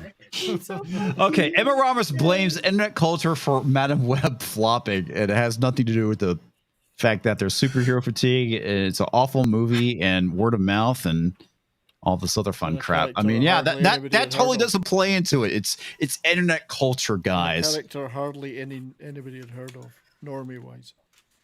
I forgot Emma Roberts was in it. Yeah, she played Mary this Parker. Nepo baby. It's pretty accurate. Yeah, fucking retarded. That's all I have to say. Yeah. Even the people who were in the movie, I mean, they were complaining about the movie. Yes. Yeah, should tell you everything. The star did not like the movie. Dakota Johnson both complained about it. Yeah. Yeah. So ignorant and stupid. Well, as you're saying, if they would have taken the L, Tom said they would take the L years ago. You know what, we screwed up, it was shit, we're not making that again, and move on. Well, they come from a culture where they're not taught to accept when they lose something. A lot of these people are clearly being brought up where it's never your fault, there's nothing wrong. That's definitely that definitely has a cultural contributing issue where everything is, it's never your fault. It's everyone's fault but mine. So we don't give proper accountability, and it's clear that that's trickled down to a lot of these writers, big time actors, especially producers, directors, showrunners, etc. It's clear that, and even we see it in our day to day lives too. I guarantee you, everyone on the panel knows a few people like that. We should all be saying maybe one, but we could all say several, and that's messed up. Well, that comes back to the education system, right? Yeah. So the education system is just passing people through, telling them they're great with everything that they do, not critiquing them, not actually doing the things necessary for people to work through things and get better, because failure is how you learn.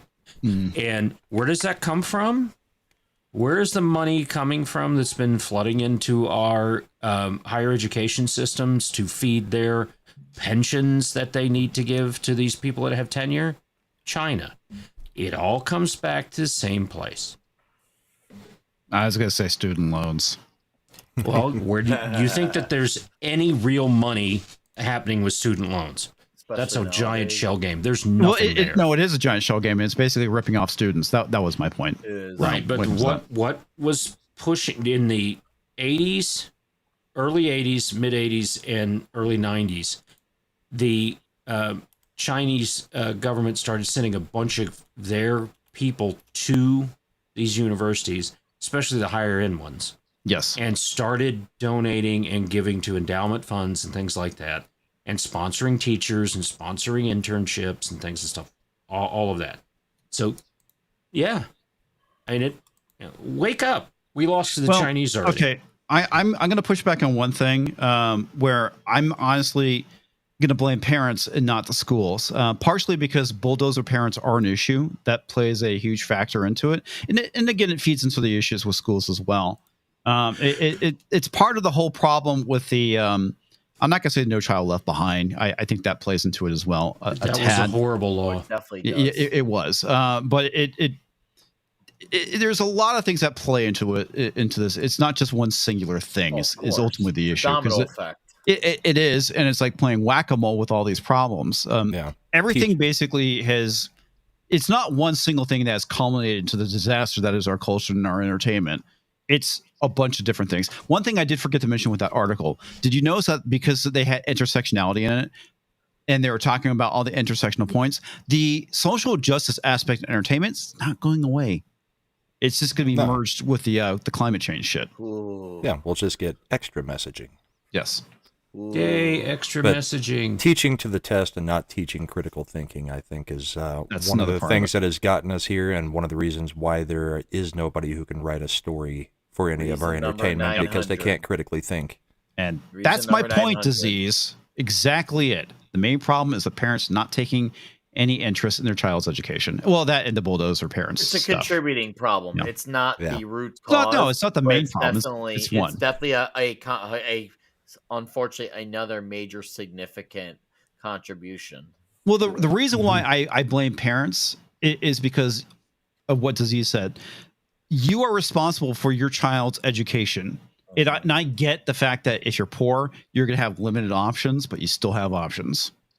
Yeah. So there's that. Yeah. So this article I find absolutely hilarious. It just seems like we're trying to find another reason to blame the audience in a different way rather than taking responsibility for the failures of the movie. So there's that. Mm-hmm. Yep. What a shock. Of course. Yep. Wherever we have some problems, even anything gets straightened out for the next few years, we still have generations who are still living with this mentality. We're going to be dealing with this problem for quite a bit. Yeah. And speaking of bad news when it comes to our entertainment space, now I know that Clownfish covered this probably I want to say like 5 days ago, but somebody tagged me in a video and I was kind of already aware of it. Oh yeah. If you're not familiar with Blackstone, they're basically BlackRock, or they at least were a part of BlackRock at one point.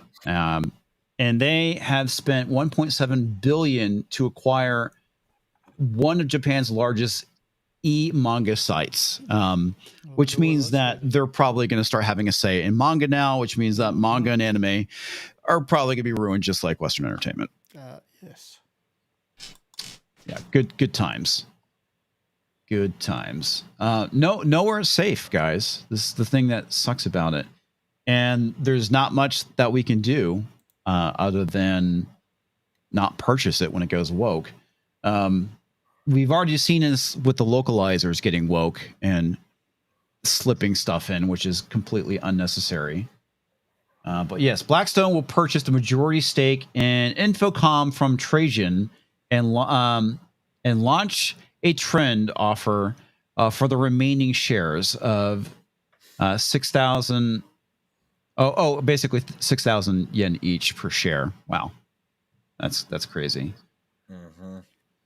So they basically will value Infocom's equity at 275 billion yen. Well, it's a good thing One Piece is wrapping up in the next few books. Yeah. That's what I've been told from One Piece fans, so that will be a story that should be void of this, because obviously this will probably take probably another year or two for this to really kick in. So, wow. Well, and again, this isn't going to affect everything, because the primary one that is going to be affected is Mecha Comics, which is basically the website that's being bought. And Mecha Comics platform is basically leads the designation of digital manga in Japan, boasting a vast library of titles catering primarily to female readers. So that's a key one right there. That I don't think this would affect, like, things like Demon Slayer or One Piece, but it is definitely targeting women. And the big thing that they're going to do is start coming up with more original content, which is what I'm afraid of, is that they're going to start injecting this DEI and whatnot into Japan, which is basically a monoculture. So I'm not sure how this is going to work. Either way, monoculture is that culture casino with only one testicle? It's a One Piece bathing suit. Something that culture got tested. Monokini. I get you 70s. Yeah. Mono culture. You got mono. That's the joke. Anyway, this again, anything that Blackstone, BlackRock, Vanguard, State Street touches turns to shit. It's the reason why Western entertainment is fucking awful right now. That's why they exist. Yeah. I didn't do it. I was way over here. Yep. I don't know about you guys. I read some manga. It's good stuff. Again, we always have the stuff whatever. The stuff that before it gets tainted, just like with everything else. But yeah, this is not good. This is another issue that we need to contend with when it comes to the culture war.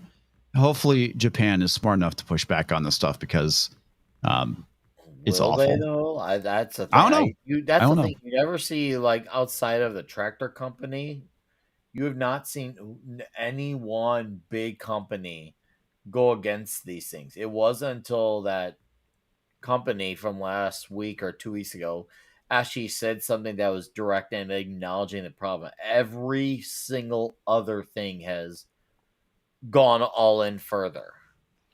Absolutely all in further. So that sucks for a lot of really well-versed manga fans. I just started in the last year with One Piece. I'm 5 books in, going to be on book 6 soon.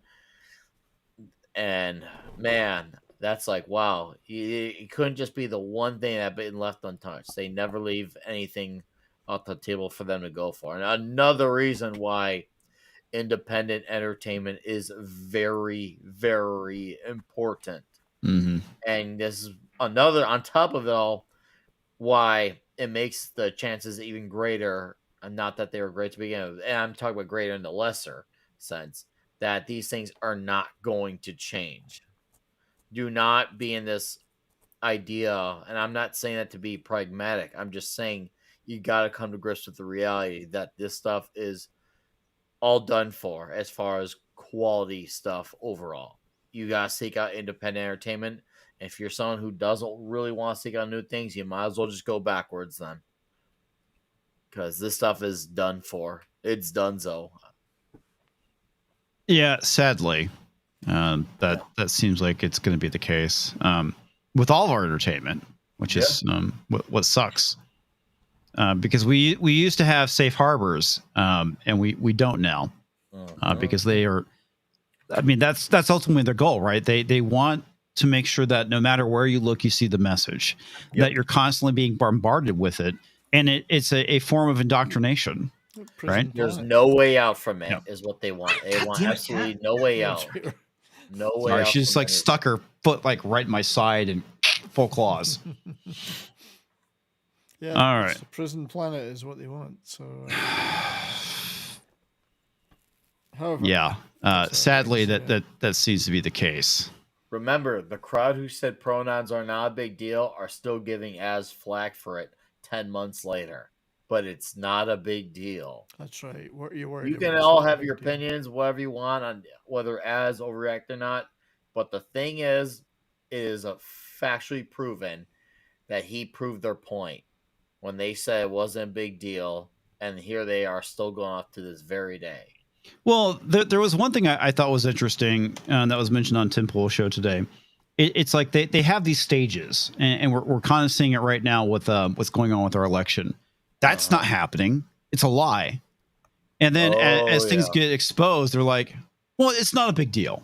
It's the same thing with the pronoun stuff. Anything that we're saying, this is very much a tactic of the left. It's the circle. It's like, oh, that's not happening. They're not pushing pronouns on people. And then it's happening. Okay, so what's the big deal? It's just pronouns. Happening. And then it's always happening, and it's totally good that it's happening. Yep. Yes. Yeah.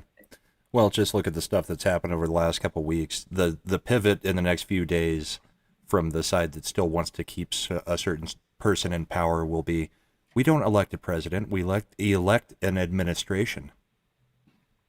You'll start seeing that talking point coming out. Presidents are assigned. I remember when the redheaded libertarian predicted in the summer of 2019 there was going to be Biden and Harris. And they do the stuff like the early debates to make it seem like there's actual competition, but they have that stuff decided way in advance. That other stuff there, the debates are there for show.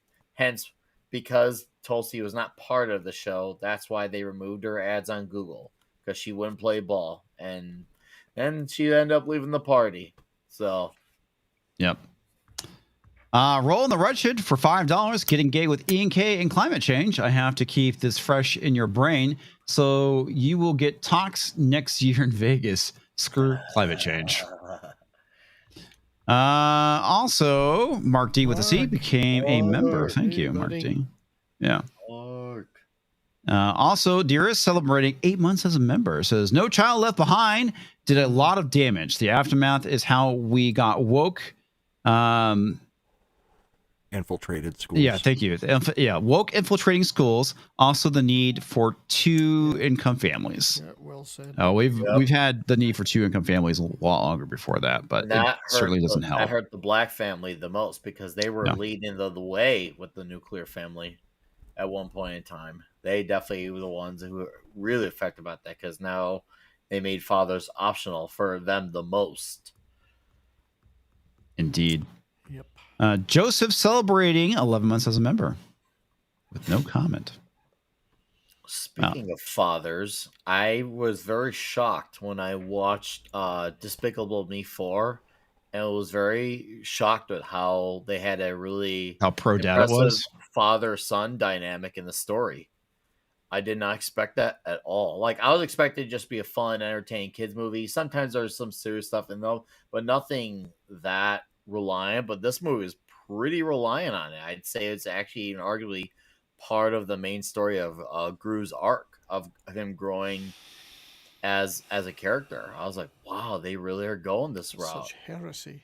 Yeah, I know. I know, but but even if you take that out of the equation, it's still a really entertaining movie.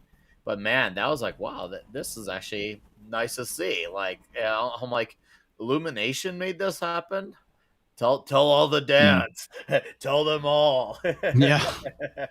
So Agmar WK for $4.99 says TechCrunch is already screaming because some business talked about moving away from DEI and bringing back MEI, which is merit, excellence, and intelligence, by the way, because they are losing money. Yeah, it was another tech company, and yeah, they're basically losing their shit over that, and that's absolutely hilarious, but it is what it is. I mean, we shouldn't be surprised because it's been ingrained in our culture for almost a decade at this point. But why would any corporation worry about losing money? They'll just print more. Yeah, it's fine. More and get it given to them. Yeah. Jose Taco celebrating 10 months as a member. BlackRock buying. It doesn't make everything woke. Japanese creators have a lot of say in their work. The things that might just jumped on me. That might change is localization. Yeah, I did bring up localization, and that's already happening. But I mean, yeah, you're right. It doesn't necessarily mean that it will automatically go woke, but they're the one. BlackRock is the biggest pusher of this shit. Okay, let's be honest. Larry Fink on video saying you need to make changes. I don't remember the exact quote. You got to force change. That's it. Behaviors. Yes. So is that where I go to with this? Hell yes. Hell yes, I do. Because the guy that runs the company, and I know this is Blackstone, not BlackRock, but they're all in bed together. Let's be honest. They push this shit. Mm-hmm. I am not surprised if it pops up. I will be surprised, though, if it does not. So. Yep. Also, B-Man celebrating 1 month as a member. Good morning. Hail, Tom and panel. Oh, comics didn't see you there. Let's see what you did there. That was a pretty low joke. It was. Indeed. Don't get short with them, though. Yeah. Six says, I'm about to become a 2-income household. I'm making my cat start Harry Nips account on OnlyFans. Six, could you post a link to that? Hey, there's no sheep on there, Brian. Meow, meow, meow, meow, meow, meow. Oranges are not the only fruit. Okay, I didn't realize we turned into a Meow Mix commercial. I don't know how viable that is when you have cats like Tabitha constantly just jumping up and showing their assholes for free. Yeah. That's not going to help with that. Good. With that that's market. Really good. Market disruption. That's called. Yep. Yeah. All right. Nicholas Horton celebrating 7 months as a member. Hail Comics. As a big manga reader, biggest thing they'll change is the female characters because of the fan service, including other stuff. Yeah, I'm sure they'll probably want to tone down the nudity too. So. The funny thing is, I mean, I'm not a big manga or anime guy, but there's always been a lot of stuff in those. Like, let's say, same-sex relationships, whatever. Manga and anime and Japanese culture has always had representations of that. So, just how much further would they be able to take it? It's not like it's. I'm not sure. It'll involve a lot more than men. Yeah. Maybe. Yeah. Well, but even there, they've had that too. It's not like it's unknown in Japanese entertainment. So. Yeah, who knows? Last thing before we get out of here, folks. I know we kind of briefly touched on it. So, Rotten Tomatoes has done it again, protecting Disney. They basically have removed the audience score. When you go and look up the Acolyte, you actually have to go and click on the season to see that it's getting a 14% audience score right now. It's back up on my screen. Oh, really? Yeah, it's back up. The blowback must have been. Oh, yeah. Well, let's see if that is actually the case or not. Yeah, because it wasn't there this morning because I went on and looked and I was like, wow, that really did happen. And then I checked when the stream started. Yeah, it's look back at up that on my side. Yep. Yeah, I see it too. It's been back. Is it accurate? Yeah, 14%. It looks accurate. Yeah. Okay. 14%. We were joking earlier on Toxic Femme that they probably did take it down to try and fix it, but as they sit there, dumped a bunch of ratings, and they're like, guys, it's not helping. There's not enough. We can't make it go up enough percentage points. They took it down so they could hard code the 14 in so it can't go so it can't go any lower. And I had somebody message me and says, I'm a professional programmer, and I believe the Acolyte page dropping out and put back up was not to change the previous votes, but to change the rate, that the votes affect the percentage. Instead of one down vote, equaling one down vote, they might change it to 1% if they fear a big drop. Nothing illegal on their part. It's the same to do with even they can do whatever they want. It's their website, but we're just arguing that basically, either way, it's protecting Disney again, because the first time they did this was with Captain Marvel, when a lot of people were leaving comments about saying how they don't want to see the movie. Right. And they called that review bombing because people were saying, I'm not interested in seeing this movie, giving their opinion. And that's where the whole birth of review bombing came from, by the way. And it's funny how review bombing only goes one way. One way. You notice that? Yeah. That's something that I know Ryan Kennel brings up a lot with us. Oh, it never gets love bombed. And he actually went through like all the first time reviewers on the Acolyte, or maybe it was they all had the name like Acolyte fan 1245, basically Acolyte fan 1247. Well, the funny thing is Amanda Stenberg was on The View today, and I actually caught her interview, which I thought was funny. And she brought the bots thing again. It's like, dude, first off, who would be botting the hate? Disney? Because we know that they have the money to pay for bot accounts to pump up a show or a movie. They've been busted doing it. We know that's a thing, but they're recycling the same old tired arguments. Oh, it's not real people. Yeah, there's these racist comments, no receipts. And they're just a bunch of bots. So if it's just a bunch of bots, then why does it fucking matter? And first off, you got to ask the question of who's driving these bot accounts? The people that hate the show? I doubt it. Most people that don't like the show are not going to invest that much energy. Sure, there's some people out there that might, but on average, the majority of the people don't give a fuck. They're gonna be like, the show's dumb, and they're gonna move on with their lives. Also, if the show is as popular as you guys say it is in Disney, and people love it as much, surely even that could overcome a bunch of bots downvoting it. Surely, where's all the love for it? Well, all the love is on the critic side every time. Yeah. Well, the funny thing about it is, like, one of the things that she was saying is like, oh, I understand if it's criticizing the dialogue and all this stuff. It's like, or the story, blah, blah, blah. It's like, that is literally what we're doing, lady. That is exactly it. Yeah. It's like, yes, a few things get brought up, but like the fact that there's no white dudes in this, except for two. And they're usually like sniveling weak men because, they hate white men. That's very apparent.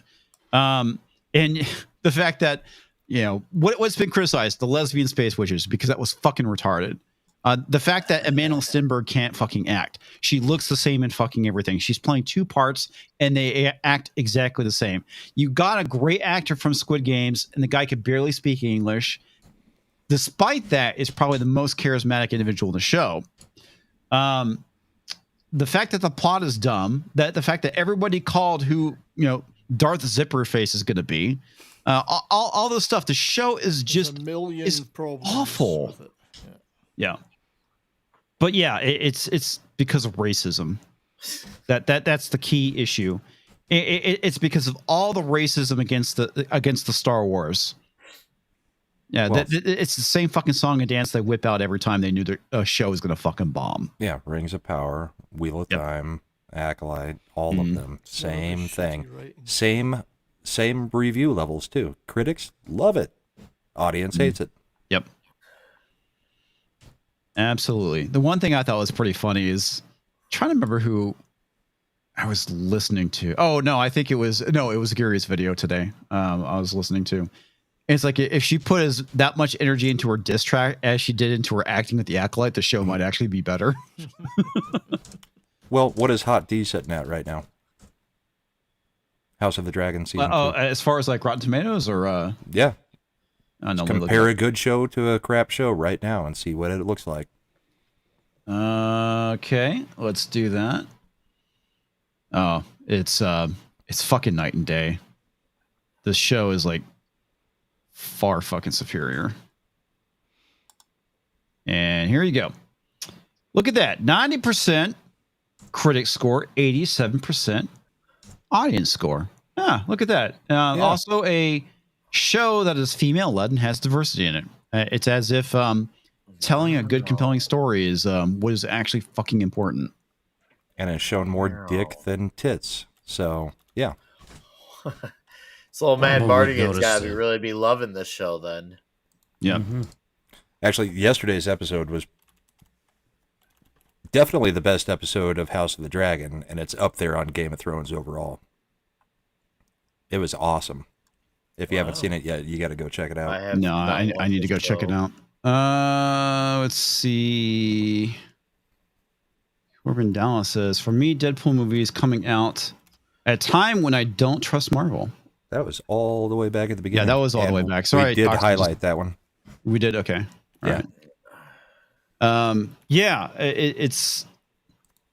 That's some good skepticism. I mean, you should be skeptical of Disney and anything coming out of Marvel right now, because they don't do a very good job, because they don't care about their audience. That's the key thing, is that they don't like money. It's about the message.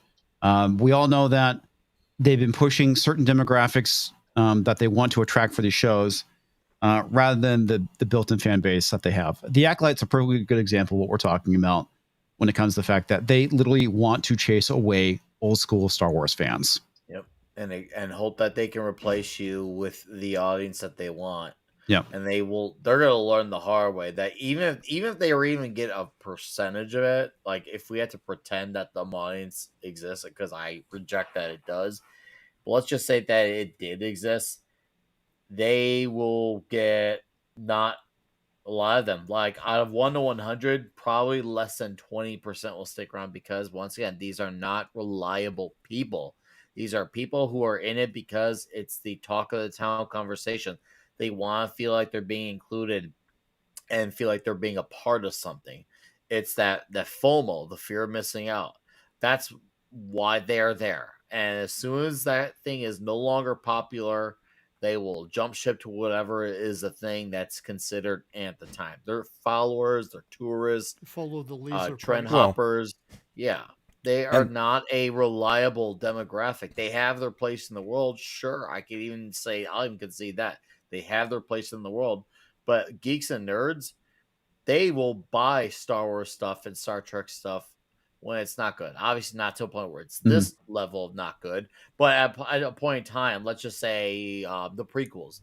Prequel fans, or just Star Wars fans, even though they weren't wild about the movies, they were still not only showing up to the movies, at least give it a shot, A, but B, they're still buying the merch.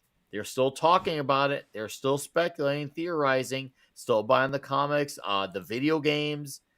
So they still had that reliable demographic. So even if the movies weren't as hot, they were still reliable in 800 other areas. But you've also, the thing I'm not sure that they're understanding is there's been a generational shift even since the prequels. It's not just that Like, I've got 2 teenagers. Well, one's 20. They don't give a crap about any of it. Yeah. They watch TikTok and YouTube. You're not going to replace the geeks and nerds with new people because that generation isn't coming up watching movies or caring about movies the way that we did, or TV shows.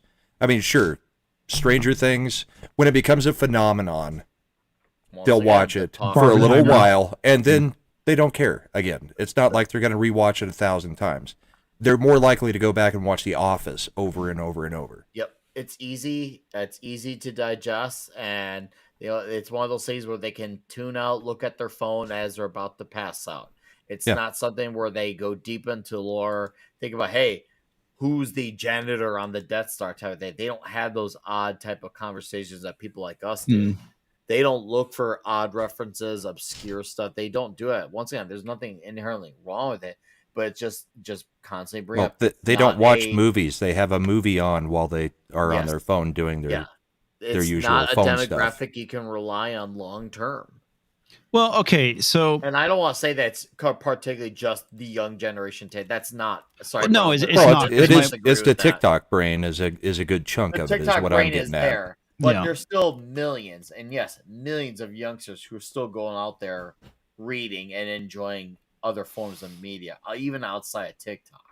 Well, that's one thing I want to ask you. Going back to the fact that the youth is watching TikTok and YouTube... And you mentioned the whole thing with short attention spans. Do you think that's a trend, or do you think that's here to stay? I think it's here to stay. It's just not going to be TikTok in another few years. It'll be whatever the next thing is. Else. Yeah, I could see that. I mean, it's just like we went from MySpace to Facebook to Instagram they just keep moving it. And they will find the next thing that keeps them engaged on their phones. Yep. They don't care about the entertainment style that we used to like, that we still like, us in the older generations. The millennials are kind of like Generation X, and that Generation X grew up in 2 different times, pre-internet and post-internet. Right. The millennials kind of grew up in pre-social media and then full on into social media. That next generation, they're full on. Social media is king. We'll play video games like Minecraft and Fortnite, whatever is popular, but we don't watch movies.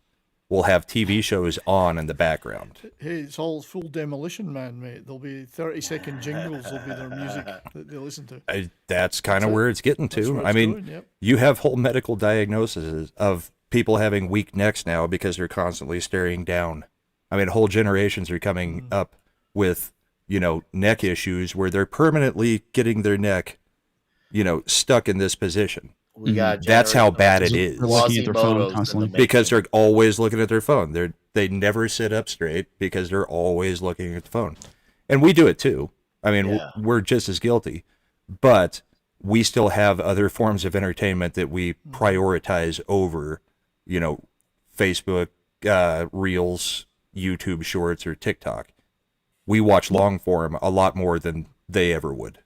That's one thing I try and avoid being on my phone all the time, right? Because that's one thing that my wife will do. She'll be watching a show and she'll be on her phone. Now, granted, she's playing like a mobile game or something like that, but it's just like, I try and stick with one device at a time. Either it's my laptop, my desktop, or my phone. So yeah, I mean, I'm not terminally on Twitter. I will scroll for a little bit, but it's not like I'm, habitually on it. And that's kind of the issue with the younger generation is the fact that constantly glued to social media.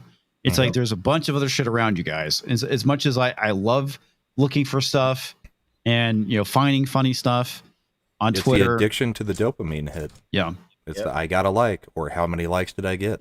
I honestly don't give a shit. Their lived experiences on the phone. But that is their social interaction, comics. Yep. I know. That's the thing it's frightening. It's easier for them to handle potential relationship rejection when it's being done on a phone rather than dealing with it and the effects of it in person. Yep. All right. One last super chat and we'll do our outros. Mr. Tickle Trunk for 5 Canadian. Look real hard for Pro Acolyte podcast and whatnot. Nowhere to be found. The minuscule fan base is mostly people who would chase a laser pointer. Remember, there are more of us. Yeah, that's right. There's more of you.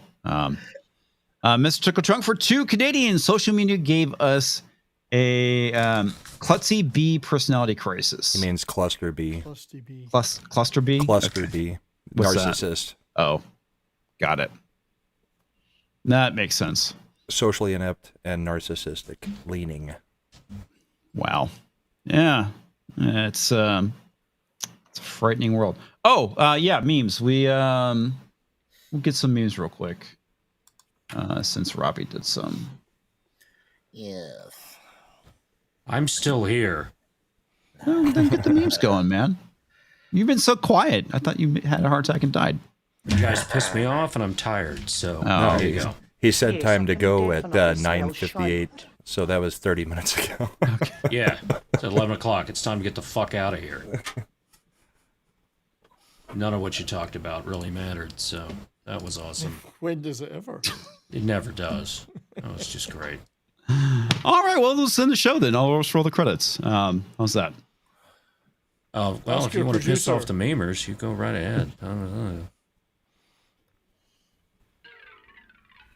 Penis. Gagging you with entertainment. Oh my God.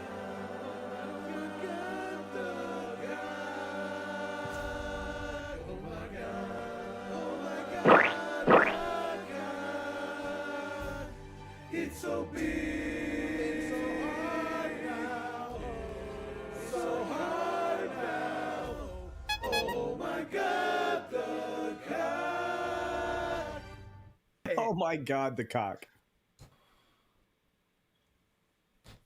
All right. Well, the first one's from Jaffo. Apparently, this is why Brahma's milk is the perfect drink for supremacists. So, not just... Her memories are better than mine. Yeah.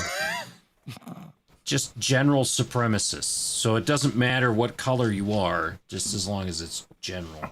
I remember when PETA posted that. That was so fucking stupid. Well, it's PETA. Well, yeah. By PETA and stupidity definition, do it's go hand in hand. Yeah. Mm-hmm. Hello. Speaking of stupidity. Oh my God. Oh, yeah. I need to... That's not going over there. That's got to go over here. And I was asleep. Okay. This is Grace, and I'm dumber than a box of rocks. I hear Culture Casino enjoys big cocks. Well, that makes 2 of us. Hello? Oh God. I'm going big in that. Hello? This is Grace, and I'm dumber than a box of rocks. I hear Culture Casino enjoys big cocks. Well, that makes 2 of us. Hello? This is Grace, That's and I'm... almost believable that she said that. Almost. There's a second one. Is there a second one? Oh, God. It's different.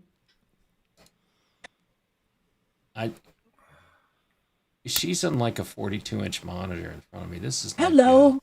This is Grace, and I'm as dumb as a box of rocks. Well, I cannot wait for Deadpool and Wolverine to come out in the theaters. Speaking of coming, I feel bad for the theater boys to clean up my seat after the movie. Hello. She's going to slide out of her chair. Sticky sweet. Gotta Indeed. love that. Uh-oh. Wow. I wonder if she'll be gushing over the movie. I'm gonna take a stab at this. Sure. You're gay. Obviously, I'm not gay. Well, it's not so obvious. I mean, you are pretending to be a girl online and having a romantic relationship with a guy. So I give it to you. You got me there. right. So maybe. What the fuck is that from? I don't know. No idea. I was eating, damn it. What was This one that? looks good. This one looks good. So long, gay boys. Oh, that's good. So long, gay boys. We may have to download that and put that in the playlist. Culture's got the same size dick as him, too. Oh, it's not even around. He's around. He's just not here. Oh, no, I can't play that. Too much music. Everybody needs to see that. Is it a Rickroll? I don't know. Yeah. Yeah. I don't know. It could be. Looked like Astley in the back at the beginning, right there. Yeah. There he is. I just didn't know. I don't know if the stuff's safe. Yeah. Oh, there he is. Mexican Iron Man in his Alf uniform. Now the truth comes out. He's a Malf. That's him. Makes sense why he hates Alf so much. That's right, because he is Alf. Uh-oh. Beer blaster. Nick Weiser beer blaster. That's pretty good. This is awesome. You loaded the ammo wrong. What's this say? Oops. Well, you're supposed to be drunk. You're not supposed to be right. Or did Want he? to backfire in your face. I was gonna say maybe that's the way it's meant to be loaded. Yeah, maybe you're supposed to give yourself a beer facial. That's the way you load the bull's milk, folks. Is stand in first. And you I like put how the can is a Sprite. Yeah, the beer has no caffeine. It's a Sprite. What Nick is does that? like a blast in the face. So it's It does have a can opener. Oh, Nick doesn't like a blast. Refreshing. He likes a Sprite to blast in his A face. spritz of Sprite. He likes a Sprite blasting in his just face. a little smidge. All right. Uh-oh. This is a minute and a half long, so I will watch that and we'll do it again. That's fucking brilliant right there. That's really good. That is really good. Is that Culture as the Weavinator? I think so. Yeah. Blackstone the Magician. That is really good. I'll download that. I think it's Nick Weiser. Isn't Is that that what Nick? it says in the caption? Based Based on what comic comic said. Blackstone the Magician is taking over Blackstone. anime. That's Culture. Okay. It was too small to read. I thought the Blackstone was Nick Weiser. Well, Nick Weiser does like the Black Stone. Hotel night manager accused of entering room and sucking on man's toes. I saw yeah. that article today. I saw that too. It's just like, that's definitely what culture. the fuck is wrong with people? Culture. Oh, this is good. Culture all along. Yeah. It's got that lazy eye happening over there too that just makes it look just that believable. I like the green gas in the background. McCracken said it's nobody. It is actually just Blackstone the Magician. Oh, okay. Oh, okay. Well, it looked like Culture. It did. It did look like Culture. And Wait, maybe Culture is Blackstone. could be. It's the Coctua. Yeah, that I think got posted last night during a Culture show. Yeah. Wow, he is really gay. He is.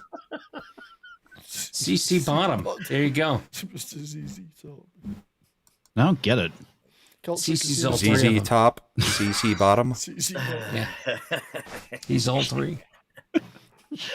That's an actual beer. You did need to explain the joke. I was being an ass. Yeah. Oh, you were? Yeah. That was also last night from Lovely Yeah. Sherry. I love how it's Marlboro ice cream. Ice cream. It's flavor country. Lieutenant Casino. Did you get shot in the buttocks too? That wasn't a shot. Okay, well that's it. Hold on. Let me take that out and we'll make Brian big while I go into my messages because Parrot Head did something. Oh dear God. Yeah, I know. It's been real, man. Should we be afraid? Yes. Parrot Head? Yeah. Yes. So this is me, Tom, Nick, and comics, and there's going to be some Boone's Farm drinking tonight. You guys look like the Coven from Agatha. We do. Look at that bouffant I got. That at least I'm the redhead. Yeah. Yeah. Bouffant hairdo. I thought that was called a beehive. It could be beehive. More of a wasp nest. Beehive, I think, was tighter. Just like a, like Marge Simpson. Yes, she I like was. turtles. That is what she said. And that is it. All right. Well, Brian, we'll start with you while you're here. It's an honor and a privilege. Thank you for having me. I did do a pretty damn fun show today on The Hitcher. So, if anybody Great wants movie. yeah, great movie. So go check that stream out. Now I'm not sure, Brahma, if are we gonna get around to doing that Sooner or later. that last bourbon and boarding of the season. I think we should do it We probably should. on Saturday. The final bourbon and boarding until next season's. Until 2 months from now. Until 2 months from now. So that will be on Saturday. Obviously there's no Toxic Tuesday tomorrow. What am I going to do with myself? But there's always Midnight's Edge After Dark, Tuesdays and Thursdays, of course. And then a bunch of other stuff. I'm trying to work on a couple more videos. I did do 2 or 3 last week, and I'm exhausted now because I'm old. But there's some stuff there. If anybody feels like going to watch it, just go to my channel. It's groovy. It's groovy, man. Also, real quick, Mr. Tickle Trunk for $2 says, Cluster B, glad Brahma speaks idiot. Heart. Thank you. Thank you for spelling my name correctly there, Tickle Trunk. I did do a review of a very, very good Korean movie called Escape. So please go check that out because it's an extremely good movie. Awesome. Went to the cinema. Don't go to the cinema much because it's far away. But I went for that. It was well worth it. Balls. Balls, exactly. All right, man. Thank you so much. Oh, thank you. Tom. Do I have to? Nick. Anyways, hi. Thanks for having me, Comics. It's good to be with you boys, dicks and all, on Monday night. Toxic Tuesday is on a month break. We'll be back August 6th. However, Clobby's Comic Shop, Friday night. I will have 2 videos out this week. I'm going to record right before Mead tomorrow with Tom, Tuesday and Thursday, and I'll have another one out later in the week. So, yeah, get 2 videos out from me. And I'll be on Daramoot's Corner Friday afternoon as well. So, yeah, it's been good to hang out with all of you. Thanks for having me. It's been fun. It's been very fulfilling and pleasuring. And, yeah. Oh, go see Despicable Me 4, especially if you're a dad. Thank you. Brahma. Tomorrow night, got the gaming stream. I'm not sure if it'll be Party Animals or we started playing a ridiculous game called Chained Together that is likely to cause us all to really hate each other real quick. So that one's interesting to watch. Don't have Christian panel this week. We're moving it to next week because of some scheduling issues, but we'll be reviewing Sound of Hope. And then, let's see, Saturday, I guess we'll try to do Bourbon and Boarding for the final episode. And then Sunday, I've got the new show at 11:30 Central. It is the political show that we're doing, The Bullpen. And it's gotten really good views so far, and a lot of repeat viewers coming in from the chat, and a lot of people that are on this channel's chat. So thank you guys for that support. Come check it out, and yeah, I'll catch you guys later. Cheers. And before we move on, Tickle Trunk says, damn it, for $2. I tried to spell it wrong on purpose. Yeah, well, go figure. You got to know the $2 because I called him out on the spelling. ASSHOLE. Oh, I forgot to know that. I think they wrote a song about you too. I'm at a soul. You love that song, don't you? Oh yeah. Me too. It's one of my favorites. That's why we get that's one of my favorite songs of all time because I saw myself in that song. I park in handicapped spaces while they make handicapped faces. While handicapped people make handicapped faces. That's it. I'm an asshole. Because I'm an asshole. I drive really slow in the ultra fast lane while people around me are going insane. Because I'm an asshole. That was a fucking like funny. when he comes out as Patton in the video. That's great. Because we got the bombs. Yeah, it's okay. Nuclear. I'm talking about nuclear fucking weapons. All right, I'm gonna have to go watch that now. Tonight was a wonderful show. We went through a lot of topics. I think that we had good banter. We stepped on Culture Casino as many times as we possibly could, and anytime we do that, it's a great show. So, oh wait, other stuff. Yeah, crap. Tox is review bombing our show. That's right. He's hired a bot farm in Indonesia to downvote us. You know, they're not that expensive. I've thought about doing that. Hiring a bot farm to downvote us? To downvote us into oblivion. Take one of your videos and you just come back one day and go, there's like 10,000 dislikes on this video.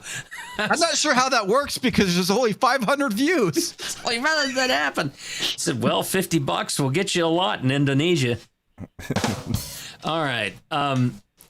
So I think you guys are starting up a new tabletop game. Is that correct? On Thursdays? Yeah. Once Frostbite ends, there's going to be a new game.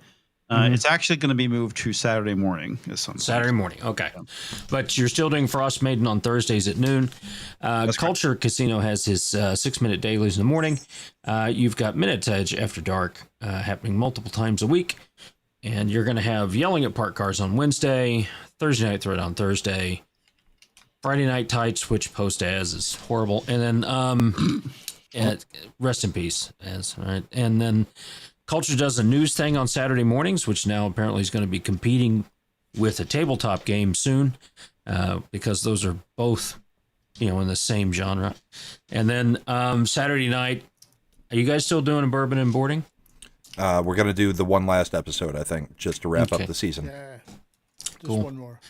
You know what happened? The Panthers won. All right, so nobody cared. Nobody gave a shit. We only cared that Edmonton didn't win. That's right. That was more important. Yes. I think the NHL died when Carolina won. I think that was it. Anyway, Sunday we'll do a culture show, which will be sometime between 7:30 start time and 8:45. He just doesn't pick a consistent time. So hopefully it's 8:05 this week that we'll be doing that. 8:05. Yeah, that's around an hour. I don't know. I don't know. I didn't know last week, so I will hopefully know this week. That's about it. All kinds of good stuff. Go subscribe to Probable. Thank you very much, sir. All right, everyone. Thank you for hanging out with us tonight. It was a lot of fun. Covered a lot of topics, which was unusual. But we actually managed to get through every single topic that I listed in the description. Surprise. That's shocking. I know, it really is. Anyway, folks, thank you so much. And we will catch you next time. Here is some credits.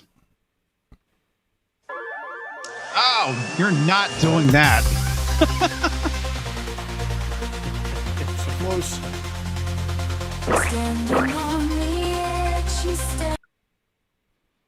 Actually, I had Suno do a newer version of the song. It sounds a lot better, actually. Sorry, let me turn that down so I can hear you. When are we going to hear that one then? When I update the credits. It'll be a year. So I wanted to do it today. But that was one of the things I wanted to talk to you about. I think it was Thursday Talks when you're out.